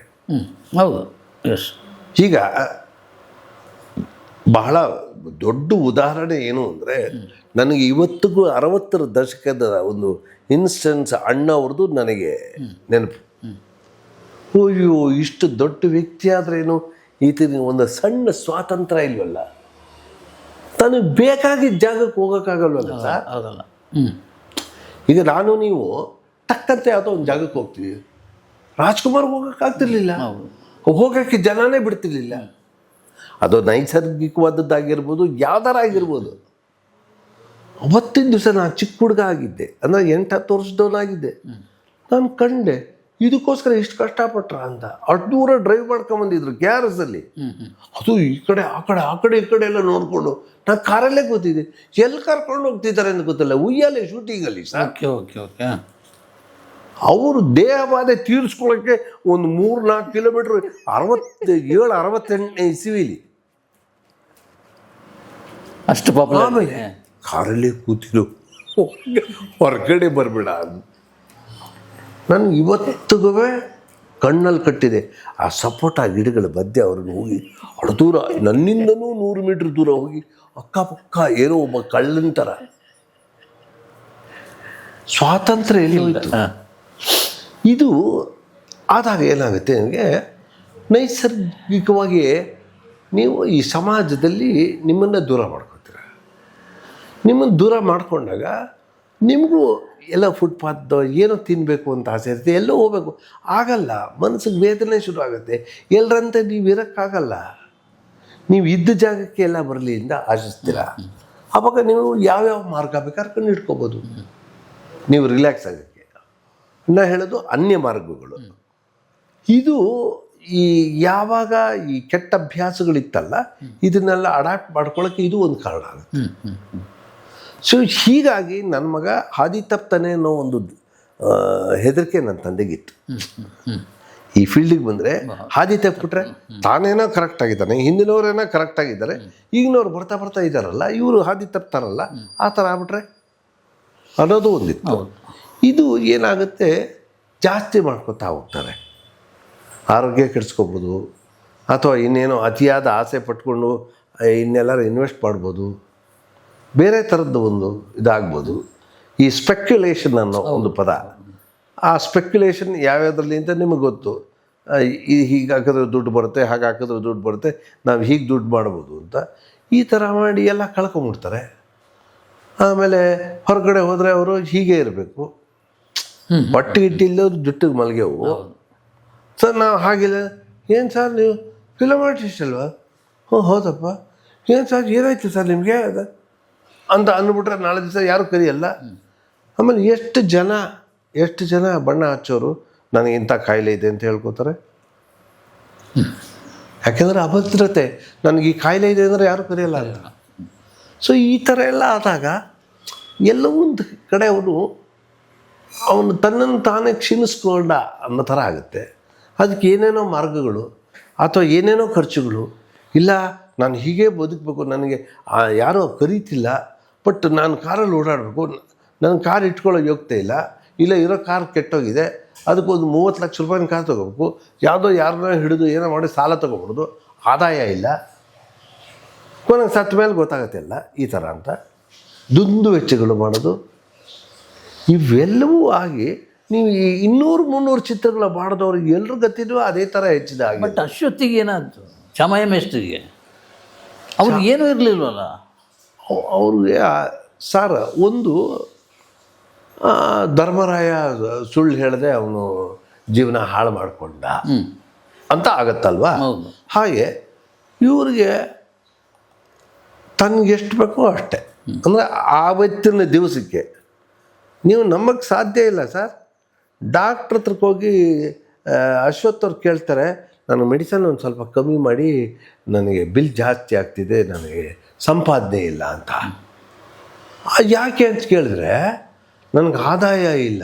ಯಾಕಂದ್ರೆ ನಮಗೂ ಏನಿಲ್ಲ, ನನ್ನ ಕೇಳೋಷ್ಟು ಅದನ್ನು ಕೇಳಿದ್ರು ನಾನು ಕೊಡೋಷ್ಟು ಏನಿರಲಿಲ್ಲ, ಯಾವಾಗಲೂ ಬರೋದಕ್ಕೆ ಗೊತ್ತಿತ್ತು ಅವ್ರಿಗೆ. ಯಾಕೆ ನಮ್ಮಪ್ಪಂಗೆ ದಿವ್ಯ ದೃಷ್ಟಿ ಇತ್ತು, ಇವನು ಭಾಳ ಇಷ್ಟೇ, ಬೈಯೋರು ಎಷ್ಟು ಥರ ಬಡ್ಕೊಂಡೆ, ಬರಬೇಡ ಅಂತ ಬಂದೆ, ಸಾಯಿ ನೀನುವೆ ಅನ್ನೋರು ನನಗೆ. ಈ ಥರ ಇದ್ದೆಲ್ಲ ಪರಿಸ್ಥಿತಿಯಲ್ಲಿ ಅವ್ರಿಗೆ ಆದಾಯ ಅವರೇ ಕಮ್ಮಿ ಮಾಡ್ಕೊಂಬಿಟ್ಟಿದ್ರು. ಯಾಕೆ ಅಂತಂದರೆ ಹಲವಾರು ರೀತಿ ಆಯಿತು. ಯಾವನವರ 5,000 ಅವರು ಹೇಳಿರ್ತಾರೆ, 5 ದಿವ್ಸಕ್ಕೆ 5,000 ಅಂತ ಹೇಳಿರ್ತಾರೆ ನಿಂತ್ಕೊಳ್ಳಿ. ಅವ್ರು 3 ದಿವ್ಸಕ್ಕೆ ಕೆಲಸ ಮಾಡಿದ್ರೆ 3,000 ತೊಗೊಳೋದು, 2,000 ವಾಪಸ್ ಕೊಡೋದು, ಈ ಥರ ಎಲ್ಲ ಮಾಡಿ ಸ್ವಯಂಕೃತ. ಮಧ್ಯದಲ್ಲಿ 5 ವರ್ಷ ಆ್ಯಕ್ಟೇ ಮಾಡಿಲ್ಲ. ಅಲ್ಲ, ಸ್ವಯಂಕೃತ. ಆಮೇಲೆ 3,000 ಸಾಕಾಗಿತ್ತು, ಆ 3,000ದಲ್ಲಿ ಸಾಕಾಗಿತ್ತು ನೆಮ್ಮದಿಯಾಗಿ. ಆಮೇಲೆ ನೀವು ಏನಾದ್ರು ಪ್ರಶ್ನೆ ಮಾಡಿದ್ದೆ ಆಗಿನ ಕಾಲದಲ್ಲಿ, ಯಾಕೆ ಸರ್ ನೀನು ಜಾಸ್ತಿ ತೊಗೊಳ? ನಾನು ಪ್ರಶ್ನೆ ಮಾಡಿದ್ದೀನಿ ನಮ್ಮಪ್ಪನ, ಯಾಕಪ್ಪ ನೀನು ಕಡಿಮೆ ತೊಗೋತಿ ಅಂತೆ ಹಾಗೆ ಹೀಗೆ ಅಂದ. ಹೋಗ ಅನ್ನೋರು ನನಗೆ. ಹೇಳು ಕಾರಣ ಹೇಳು. ನಿನ್ನೇನು ತೋಲಾಂಡಿ ಅಂತ ನಾನು ನಿಂಗೆ ಹೇಳ್ಬೇಕಾದ್ರೆ ಅಲ್ಲ, ಸರಿಯಾದ ಹೇಳು ಪ್ರಶ್ನೆ. ನಿಂಗೆ ಯಾಕೋ ಹೇಳ್ಬೇಕು, ನಿನ್ನಿಂದಾಗ ನನಗೆ ತೊಂದರೆ ಆಗ್ತಿದೆ. ಏನು ಮಾಡ್ತಾರೆ, ನಿಮ್ಮ ಅಪ್ಪನೇ ಅಷ್ಟು ಕೇಳಲ್ಲ, ನೀ ಯಾಕೋ ಇಷ್ಟು ಕೇಳ್ತಾ ಅಂತ. ನನಗಿಂತ ಜೂನಿಯರ್ ನನಗಿಂತ 2 ತೊಗೊಂಡ್ರೆ ಅವರು ಕೊಡ್ತಾರೆ. ಈ ಥರ ಅಲ್ಲ ನೋಡಪ್ಪ. ಆದಷ್ಟು ನಾವು ಪ್ರೊಡ್ಯೂಸರ್ಸ್ಗೆ ಹೊರೆ ಆಗಬಾರ್ದು. ಅವನು ಉಳಿಸೋ ಪ್ರಯತ್ನ ಪಡಬೇಕು. ಅಪ್ಪ ನೀನು ಕಡಿಮೆ ತೊಗೊಂಡ್ರೂ ಅವ್ನು ಕಾಸು ಮಾಡಿದ್ರೆ ನೀಗೇನು ಕೊಡಲ್ಲ, ಅಥವಾ ಅವನು ಹಾಳಾದ್ರೆ ನೀನು ಅವ್ನು ಕೊಡೋಕ್ಕಲ್ಲ. ಅದಕ್ಕೆ ಅವನ ಹಣೆ ಬರಹ ಎಲ್ಲರೂ ಎಲ್ಲದೂ ಆಗುತ್ತೆ ಅಂತ, ಅಥವಾ ನೀನು ತೊಗೊಳೋದು ಇನ್ನೊಬ್ಬರು ಕೊಡ್ತಾನಲ್ಲ. ಯಾರೋ ಒಬ್ರು ನೆನೆ ಮನೆ ಬಂದವರು ಇವ್ರು 3,000 ರೂಪಾಯಿ ತೊಗೊಂಡ್ರೆ ಅವನು 15,000 ರೂಪಾಯಿ ತೊಗೋತಾನಲ್ಲ. ಫಾರಮ್ಗಳೆಲ್ಲ ಮಾಡಿಕೊಟ್ರು ಅಂಥವ್ರುಗಳು, ಫಾರಮ್ ಎಲ್ಲ ಮಾಡ್ಕೊಂಡೆಲ್ಲ ಮಾಡಿದ್ರು, ಸೈಟ್ಗಳು ಮನೆ ಎಲ್ಲ ಮಾಡಿಕೊಟ್ರು. ಇವ್ರು ಬೇಡ, ಪಕ್ಕದ ಸೈಟ್ಗೂ ಅನ್ನೋದು ನಮ್ಮಪ್ಪ ತೊಗೊಳ್ಳೋಂತಹ ಸ್ಥಿತಿಲಿ ಇದ್ದಾದ್ರು ಒಂದು 25,000 ಕೊಡ್ತಿದ್ರು, ಬೇಡ ಅಂದರು. ಮನೆ ಕಟ್ಟಿರೋ ಮನೆ 25,000 ರೂಪಾಯಿ ಬೇಡ ಅಂದರು. ಇದು ಪಕ್ಕ ಈ ಸೈಟು 5,000 ರೂಪಾಯಿ ಕೊಡ್ತೀವಿ, ಬೇಡ ಅಂದರು. ನಮ್ಮಪ್ಪನ ಹತ್ರ ದುಡ್ಡಿತ್ತು ಅಂದರೆ ಉಳಿಸಿದ್ರು ದುಡ್ಡು, ಬೇಡ ಅಂದರು. ಯಾಕೆ? ಅತಿಯಾದ ಸಂಪಾದನೆ ಅಥವಾ ಆಸ್ತಿ ಮಾಡಿದ್ರೆ ರಾತ್ರಿ ಹೊತ್ತು ನಿದ್ದೆ ಮಾಡೋಕ್ಕಾಗಲ್ಲ. ಈ ಥರದ್ದು ಆಲೋಚನೆ ಎಷ್ಟು ಜನಕ್ಕೆ ಕೊಡ್ತೀವಿ. ಆಮೇಲೆ ನಾವು ಸತ್ತ ಮೇಲೆ ನಮ್ಮ ಮಕ್ಕಳ ಕಿತ್ತಾಡೋ ಹಾಗೆ ಮಾಡ್ತೀವಿ. ಅಪ್ಪನ ಆಸ್ತಿ ಇದೆ ಅಂತ ಕಿತ್ತಾಡ್ತಾರೆ. ಈ ಥರದ್ದು ಅವ್ರದ್ದು ಸಿದ್ಧಾಂತಗಳೇ ಆಗಿತ್ತು ಸರ್. ಇವೆಲ್ಲ ಅಭದ್ರತೆ. ಅದು ನಮ್ಮಪ್ಪ ಹೇಳಿದ ಅಷ್ಟು ಕರೆಕ್ಟು. ನೀವು ಯಾರ್ಯಾರು ಹೇಳಿದ್ರು 200-300 ಚಿತ್ರ ಮಾಡಿಕೊಂಡು ಹೊಟ್ಟಿಗಿಲ್ದೆ ಅಥವಾ ಮೆಡಿಸಿನ್ ತೊಗೊಳಕ್ಕಾಗದೆ, ಅದರಲ್ಲಿ ನೀವು ನೋಡ್ಕೊಂಡು ಹೋದ್ರ ಲಿಸ್ಟಲ್ಲಿ ಅಶ್ವಥವ್ರು ಬಂದ್ಬಿಟ್ರು. ಕೊನೆಗೆ ಹೌದು, ಅವ್ರ ಕಾಯಿಲೆಗೆ ಅವ್ರು ಬಂದರು. ಇವ್ರದ್ದು ಮಾಡ್ಕೊಂಡಿದ್ದು ಮೂರ್ಖತನ ಏನು ಅಂದರೆ, ಎಣ್ಣೆ ಬಂದಾಗ ಕಣ್ಮುಚ್ಕೊಂಡ್ರು. ದುಡ್ಡು ಇವು ಇಷ್ಟು ಕೊಟ್ಟರೆ ಮಾಡ್ತೀನಿ ಅಂತ ಅಣ್ಣ ಅವ್ರ ಕಂಪ್ನಿಲುವೆ ಕೊಟ್ಟಿದ್ದ ದುಡ್ಡನ್ನು ವಾಪಸ್ ಕೊಟ್ಟಿದ್ದಾರೆ. ಅಣ್ಣವ್ರ ದೃಷ್ಟಿಲಿ ನಮ್ಮಪ್ಪ ಏನಿದ್ರು, ಯಾರು ಎಲ್ಲಿ ನೋಡಿದ್ರು ಈ ಥರ ಮಾಡ್ಕೊಂಬಿಟ್ರು. ಸರಿ ಆಯಿತು, ಇವ್ರು ನೆಚ್ಕೊಂಡಿದ್ದು ಬ್ಯಾಂಕ್ ಡಿಪಾಸಿಟ್ಟು. ಪೋಸ್ಟ್ ಆಫೀಸಲ್ಲಿ ಇರಲಿ ಫಸ್ಟೆಲ್ಲ 8, 9, 10%, 12% ಇದ್ದಿದ್ದು ಟಕ ಟಕ ಟಕ ಟಕ ಟಕ ಅಂತ ಇಳೀತು. ಆಮೇಲೆ ಎಲ್ಲ ರೇಟ್ ಜಾಸ್ತಿ ಆಯಿತು. ಇವರೇನೋ ಒಂದು ಬಿಲ್ಡಿಂಗು ಒಂದು ಇದು ತೊಗೊಂಡು ಬಾಡಿಗೆ ಕೊಟ್ಟಿದ್ರೆ ಅದು ಅಪ್ರಿಸಿಯೇಷನ್ ಆಗಿರೋದು. ಅವಾಗ ತಿನ್ನೋಕ್ಕೂ ಇಲ್ಲ, ಬದುಕೋಕ್ಕೂ ಇಲ್ಲ. ನಮ್ಮಮ್ಮನ ಕಾಯಿಲೆ, ಅವ್ರ ಕಾಯಿಲೆ ಓದಾಡ್ಕೊಡ್ರು. ಅಂದರೆ ಏನಾಯಿತು, ಇಷ್ಟೆಲ್ಲ ಬುದ್ಧಿ ಉಪಯೋಗಿಸಿ ಹೈಯರ್ ಅಕೌಂಟ್ಸಲ್ಲಿ 7th rank for the state 1942. ದಡ್ಡ ಅಲ್ಲ ನಮ್ಮಪ್ಪ, ಧರ್ಮವಂತ. ಎಲ್ರಿಗೂ ಯಾರು ಮೋಸ ಮಾಡಿದ್ರು ಇದೇ ಹೇಳ್ತಿದ್ದಿದ್ದು, ನೋಡಪ್ಪ ನಾನು ಧರ್ಮವಾಗಿ ನಡ್ಕೊಂಡೆ, ನಿನ್ನ ಕರ್ಮ ನೀ ಅನುಭವಿಸು, ಇಷ್ಟೇ ಹೇಳ್ತಿದ್ದಿದ್ದು. ಅವ್ರಿಗೂ ಗೊತ್ತಾಗೋದು ಇವ್ನು ಮೋಸ ಮಾಡ್ತಿದ್ದಾರೆ ಅಂತ. ಸೊ ಧರ್ಮವಾಗಿ ಬದುಕಿದ್ರೆ ನೋವೇ, ಅದನ್ನು ತಡ್ಕೊಂಡು ಭಾಳ ಬದುಕಿದ್ರೆ ಸ್ವರ್ಗವೇ. ಅದನ್ನು ನಾನು ಒಪ್ಕೊಂಡೆ.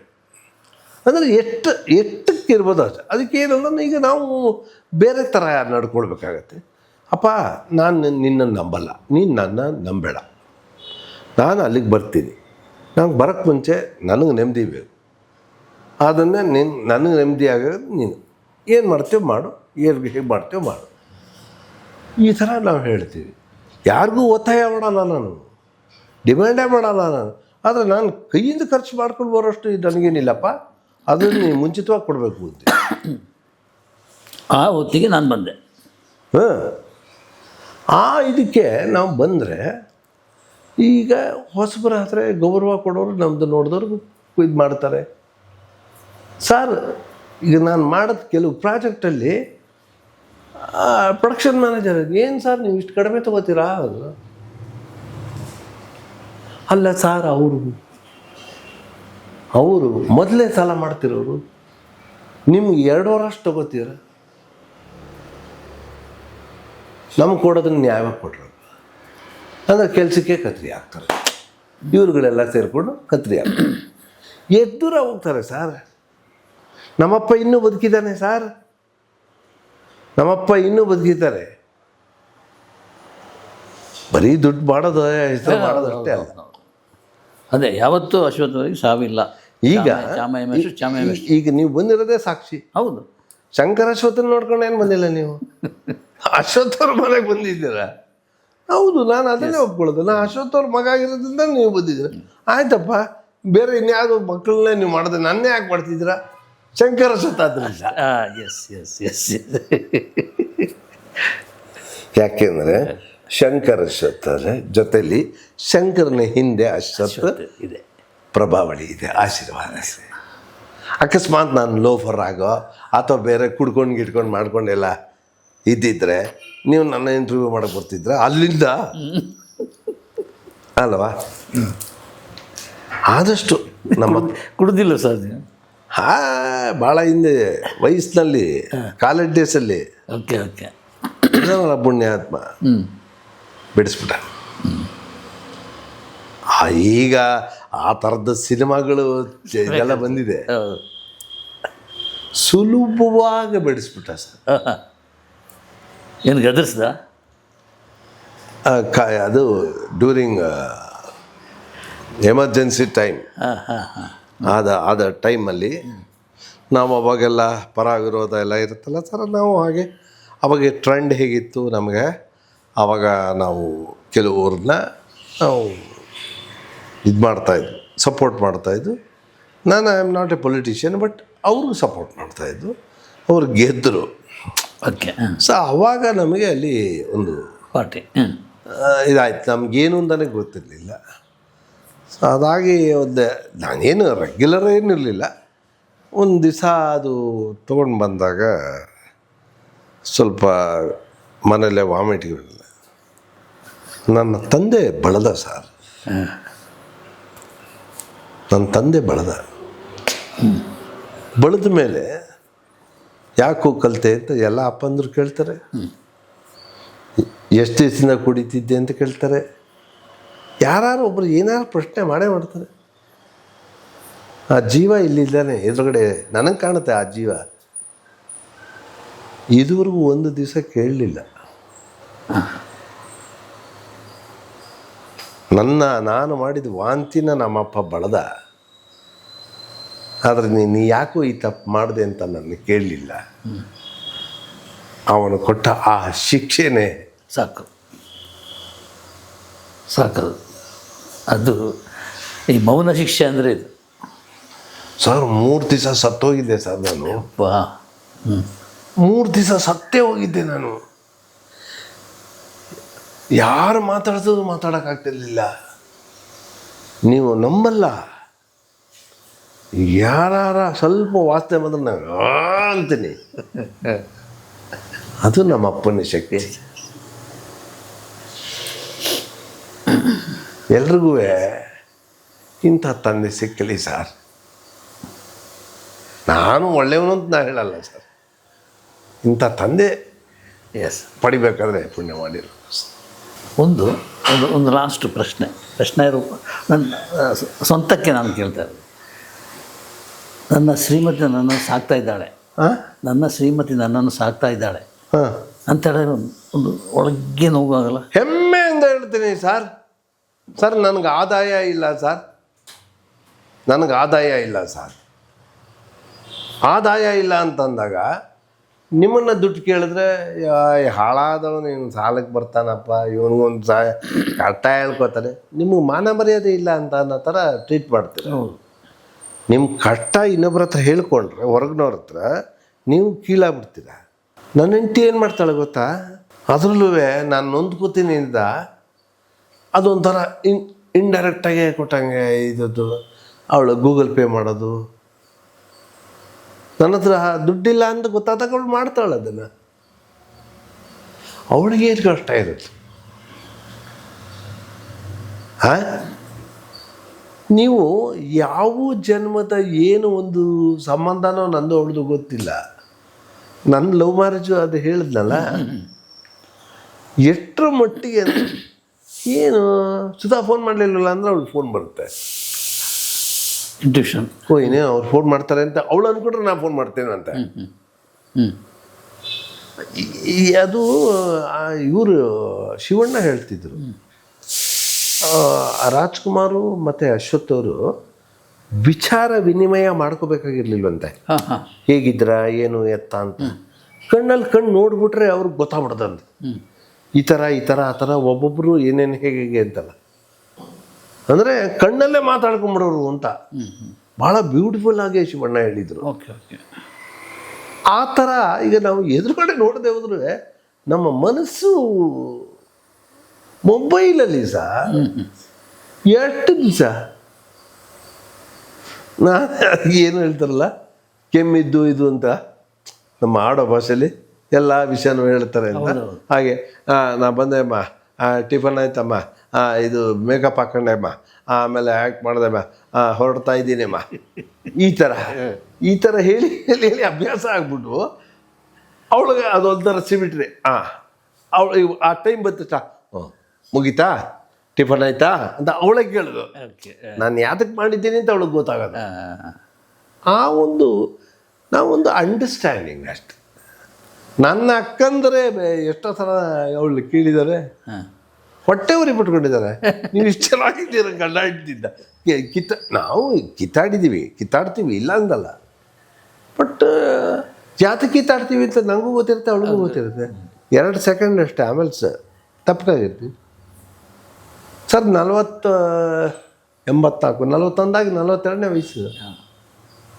ಈಗ ಕಾಲದವ್ರಾಗಿದ್ದಾರೆ 42 ಸಲ ಡೈವರ್ಸ್ ಮಾಡಿರೋರು ನಾವಿದೀವಲ್ಲ ಸರ್. ಆಮೇಲೆ ಇನ್ನೊಂದು, ಫಾದರ್ ತೀರ್ಕೊಂಡಾಗ ಈ ಬ್ಯಾಂಕಲ್ಲಿ ಏನಿತ್ತು ಅದನ್ನು ಇಷ್ಟು ಪರ್ಸೆಂಟ್ ನಿಮ್ಮ ಅದೆಂತ ಅದು ಈಗ ನನ್ನ ತಂದೆಗೆ ನೀವು ಮಾಡೋದಂತಹ ಒಂದು ಪುಣ್ಯ ಸತ್ಕಾರದಿಂದ ಅವ್ರಿವ್ರ ಸನ್ಮಾನ ಮಾಡೋದು. ನೀವು ಸುಮ್ಮನೆ ಇರಲಿಲ್ಲ, ನಿಮ್ಗೆ ಗೊತ್ತು ಅಶೋಕ್ ಅವ್ರ ಸ್ಥಿತಿ ಹೀಗಿದೆ. ಅದು ಬರ್ತಿದ್ರಿ, ಜ್ಞಾಪಕ ಇದೆಯಾ? ಹಳೆ ಕಾಲದ ಟಿಪ್ಪು ಸುಲ್ತಾನ್ದ ಮಂಚ, ಡೊಳ್ಳೊಟ್ಟೆ ಆಗಿತ್ತು. ಅಲ್ಲಲ್ಲ, ನೀವು ಬರ್ದಿದ್ದು ಇನ್ನೂ ನೆನಪಿದೆ. ಬೂಸರು ಹಿಡಿದ ಹಾಸಿಗೆ. ಆಮೇಲೆ ಅದು ಪ್ರಕಟ ಆಗಿದ್ದು 31ನೇ ತಾರೀಕು ಅಕ್ಟೋಬರ್ 2003 ಶುಕ್ರವಾರ ಬೆಳಗ್ಗೆ, ಆಯ್ತಾ? ಅದ್ರದ್ದು ಮುಂಚೆ ಒಂದು ಕ್ಯಾಪ್ಷನ್ನು 2 ದಿವಸ ಮುಂಚೆ ಬಂದಿತ್ತು. ಇವಳು ಪೇಪರಲ್ಲಿ ಓದ್ಬಿಟ್ಟು, ಅಯ್ಯೋ ಈ ಥರ ಎಂಥ ಮನುಷ್ಯ, ಅದೇನೋ ನೀವು ಕೊಟ್ಟಿದ್ದು ಒಂದು ಕ್ಯಾಪ್ಷನ್ನು ವೆರಿ ಸ್ಟ್ರಾಂಗು. ಈ ಥರ ಹಾಕ್ಬಿಟ್ಟಿದ್ದಾರಾ ಸುಧಾ, ಏನೋ ಸ್ಟ್ರಾಂಗ್ ಆಗಿ ಬರ್ದಿಯಾರ ಕಣೆ, ನೀವು ಏನು ಮಾತಾಡಿದ್ರೆ ನಮ್ಗೇನು ಗೊತ್ತಿಲ್ಲ, ನೀವೇನು ನಮ್ಮನ್ನೇನು ಇಲ್ಲ. ಅವಾಗ ಶಂಕರ ಸ್ವತ್ ಬೇಕಾಗಿರ್ಲಿಲ್ವ, ಯಾಕಂದ್ರೆ ಅಜ್ವತ್ತಿತ್ತು. ಅಲ್ಲ, ನಾ ಹೇಳಿದ್ದ ಅದು ನನಗೆ ಹೆಮ್ಮೆ ಆಗ್ತದೆ. ಯಾಕಂದ್ರೆ ನಮ್ಮಪ್ಪನ 8 ವರ್ಷ ನೀವು ಉಳಿಸ್ಕೊಟ್ರಿ ಅಂತ. ನಾವೆಲ್ಲ ಮಾಡೋಕ್ಕಾಗ್ದಿದ್ದು, ಡಾಕ್ಟ್ರು ಆಗದಿದ್ದನ್ನು ಮಾಡಿದ್ರಿ ಅಷ್ಟೇ. ಸೊ ಆ ಕ್ಯಾಪ್ಷನ್ ನೋಡಿದ್ಮೇಲೆ ನನಗೆ ಇವ್ರಿಗೆ ಈ ಥರ ಆಗ್ಬೋದು. ನೀವು ನಂಬಲ್ಲ ಸರ್, ಇಲ್ಲಿ ಕೂತಿದ್ದಾರೆ. ನನ್ನ ಮಗನಿಗೆ ಹೇಳಿ ಅದನ್ನು ಪೇಪರ್ ತರಿಸಿದ್ದು. ವಿಜಯ ಕರ್ನಾಟಕ ವಿಜಯ ಕರ್ನಾಟಕ ಹಿಡ್ಕೊಂಡಿದ್ದೀನಿ. ಹೆಡ್ಲೈನ್ಸ್ ಓದಿದೆ, ಚದುರಿದ ಚಿತ್ರಗಳು ಅಂತ 2 ಸಾಲು ಮುದ್ದೆ ಸರ್. 3ನೇ ಸಾಲಿಗಾಗಲೇ ಭಾವನೆ ಗೊತ್ತಾಗೋಕ್ಕೆ ಶುರು ಆಯಿತು, ಕಣ್ಣಲ್ಲಿ ನೀರು ಬರೋಕ್ಕೆ ಶುರು ಆಯಿತು. ಅಪ್ಪ ನನಗೆ ಓದೋಕ್ಕಾಗಲ್ಲ. ಅವರು ನಮ್ಗೆ ಆಗಲಿಲ್ಲ ಸರ್ ಪೂರ್ತಿ ಓದೋಕ್ಕೆ, ಸಾಯಿಸ್ಬಿಟ್ರಿ ನೀವು ನಮ್ಮನ್ನು, ಆಮೇಲೆ ಬದುಕಿಸ್ಬಿಟ್ರಿ. ಯಾಕೆ ಸಾಯಿಸಿದ್ರಿ ಅಂದರೆ, ನಿನ್ನ ಪಾಪ ಕಳೀತು ಸತ್ತೋಗು ಅಂತ ಸಾಯಿಸಿದ್ರಿ. ಸೊ ನಿನ್ನ ಕರ್ಮ ಕಳೀತು, ಇನ್ನು ನೆಮ್ಮದಿ ಆಗಿರು. ಇದು ಪೂರ್ತಿ ಕಷ್ಟಪಟ್ಟು ಆಮೇಲೆ ಒದ್ದಾಡ್ಕೊಂಡು ಓದಿ, ಇನ್ನು ನಮ್ಮಪ್ಪನಿಗೆ ಏನಾದ್ರು ಇನ್ನೂ ಹೆಚ್ಚು ಕಮ್ಮಿ ಆಗ್ಬಿಡುತ್ತೆ ಅಂತ ನಂಗೆ ಭಯ ಆಗ್ತಿತ್ತು. ಯಾಕಂದರೆ ನೀವು ನಿಜವಾಗ್ಲೂ ಸ್ವಾಭಿಮಾನಿ ಅಂದರೆ ಅವ್ರಿಗೆ ಹೇಳಬೇಕು. ಎದುರುಗಡೆ ತಲೆ ಸುತ್ತು ಬಂದು ಈ ರೂಮಲ್ಲಿ ಇದು ವರಾಂಡದಲ್ಲಿ ನಾನು ಕೂತಿದ್ದೀನಿ, ಬಿದ್ದರು ಅಯ್ಯಯ್ಯೋ ಅಂತ ಓಡೋದ್ರೆ ಯಾಕಪ್ಪ ತಲೆ ಸುತ್ತು ಬಂದ್ಬಿಡ್ತು ಕಣ, ತಲೆ ಸುತ್ತು ಬಂದ, ಹೇಳಬಾರ್ದಾಗಿತ್ತೇನಪ್ಪ. ಆದರೆ ಹೇಳಿದರೆ ಏನು ಮಾಡ್ತಿದ್ದೆ, ಬೀಳಕ್ಕೆ ಮುಂಚೆ ಹಿಡ್ಕೊತಿದ್ನಲ್ಲಪ್ಪ. ಥ್ಯಾಂಕ್ಸ್ ಅಂದರೆ ಅಪ್ಪನಿಗೆ ನಾನು ಹೆಲ್ಪ್ ಮಾಡಬೇಕು ಅನ್ನೋದು ನಿನ್ನಲ್ಲೇ ಬಂತಲ್ಲ, ನಾನು ಕೇಳದೆ ಬಂತಲ್ಲ, ಅಷ್ಟಕ್ಕೆ ಥ್ಯಾಂಕ್ಸ್. ಅಂದರೆ ನಿಮ್ಮ ಅಪ್ಪನ ಬಗ್ಗೆ ಕಾಳಜಿ ವಹಿಸ್ಬೇಕು ಅನ್ನೋದು ನಿನಗಿದೆ. ಮಾಡು ಅಂತ ಹೇಳಲ್ಲ, ನಿನಗೆ ಬಂತಲ್ವ ಸಾಕು. ಅನ್ನೋದು. ಅದು ಯಾಕಾಯಿತು ಅಂತ ಅದನ್ನು ಒಂದು ಹೇಳ್ಬಿಟ್ಟು ನಿಮಗೆ ಹೇಳ್ತೀನಿ.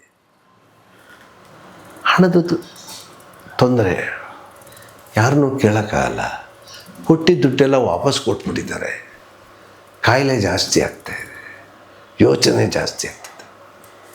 ಡಾಕ್ಟ್ರಿಗೆ, ಸರ್ ನನಗೆ ತಲೆ ತುಂಬ ಹಿಂಸೆ ಆಗ್ತಿದೆ, ನಿದ್ದೆ ಬರ್ತಾ ಇಲ್ಲ. ಇದು ಹೆಚ್ಚು ಜನಕ್ಕೆ ಗೊತ್ತಿಲ್ಲ, ನಿದ್ದೆ ಬರ್ತಾ ಇಲ್ಲ. ಸರಿ, ಇಲ್ಲೇ ಒಂದು ಶಾಶ್ವತ ಮೆಡಿಕಲ್ಸ್ ಅಂತಿತ್ತು, ಅಲ್ಲಿ ಹೋಗೋರು ಮಾತ್ರೆ ತಗೊಳ್ಳೋರು. ಮೊದಲೇ ವಾರದಲ್ಲಿ ಒಂದು ಮಾತ್ರೆ, 2ನೇ ವಾರಕ್ಕೆ 2 ಮಾತ್ರೆ, 3ನೇ ವಾರಕ್ಕೆ 3 ಮಾತ್ರೆ, ಈ ಥರ ಶುರು ಮಾಡ್ಬಿಟ್ಟು ಒಂದು ದಿವಸಕ್ಕೆ ನಿದ್ದೆ ಮಾತ್ರ.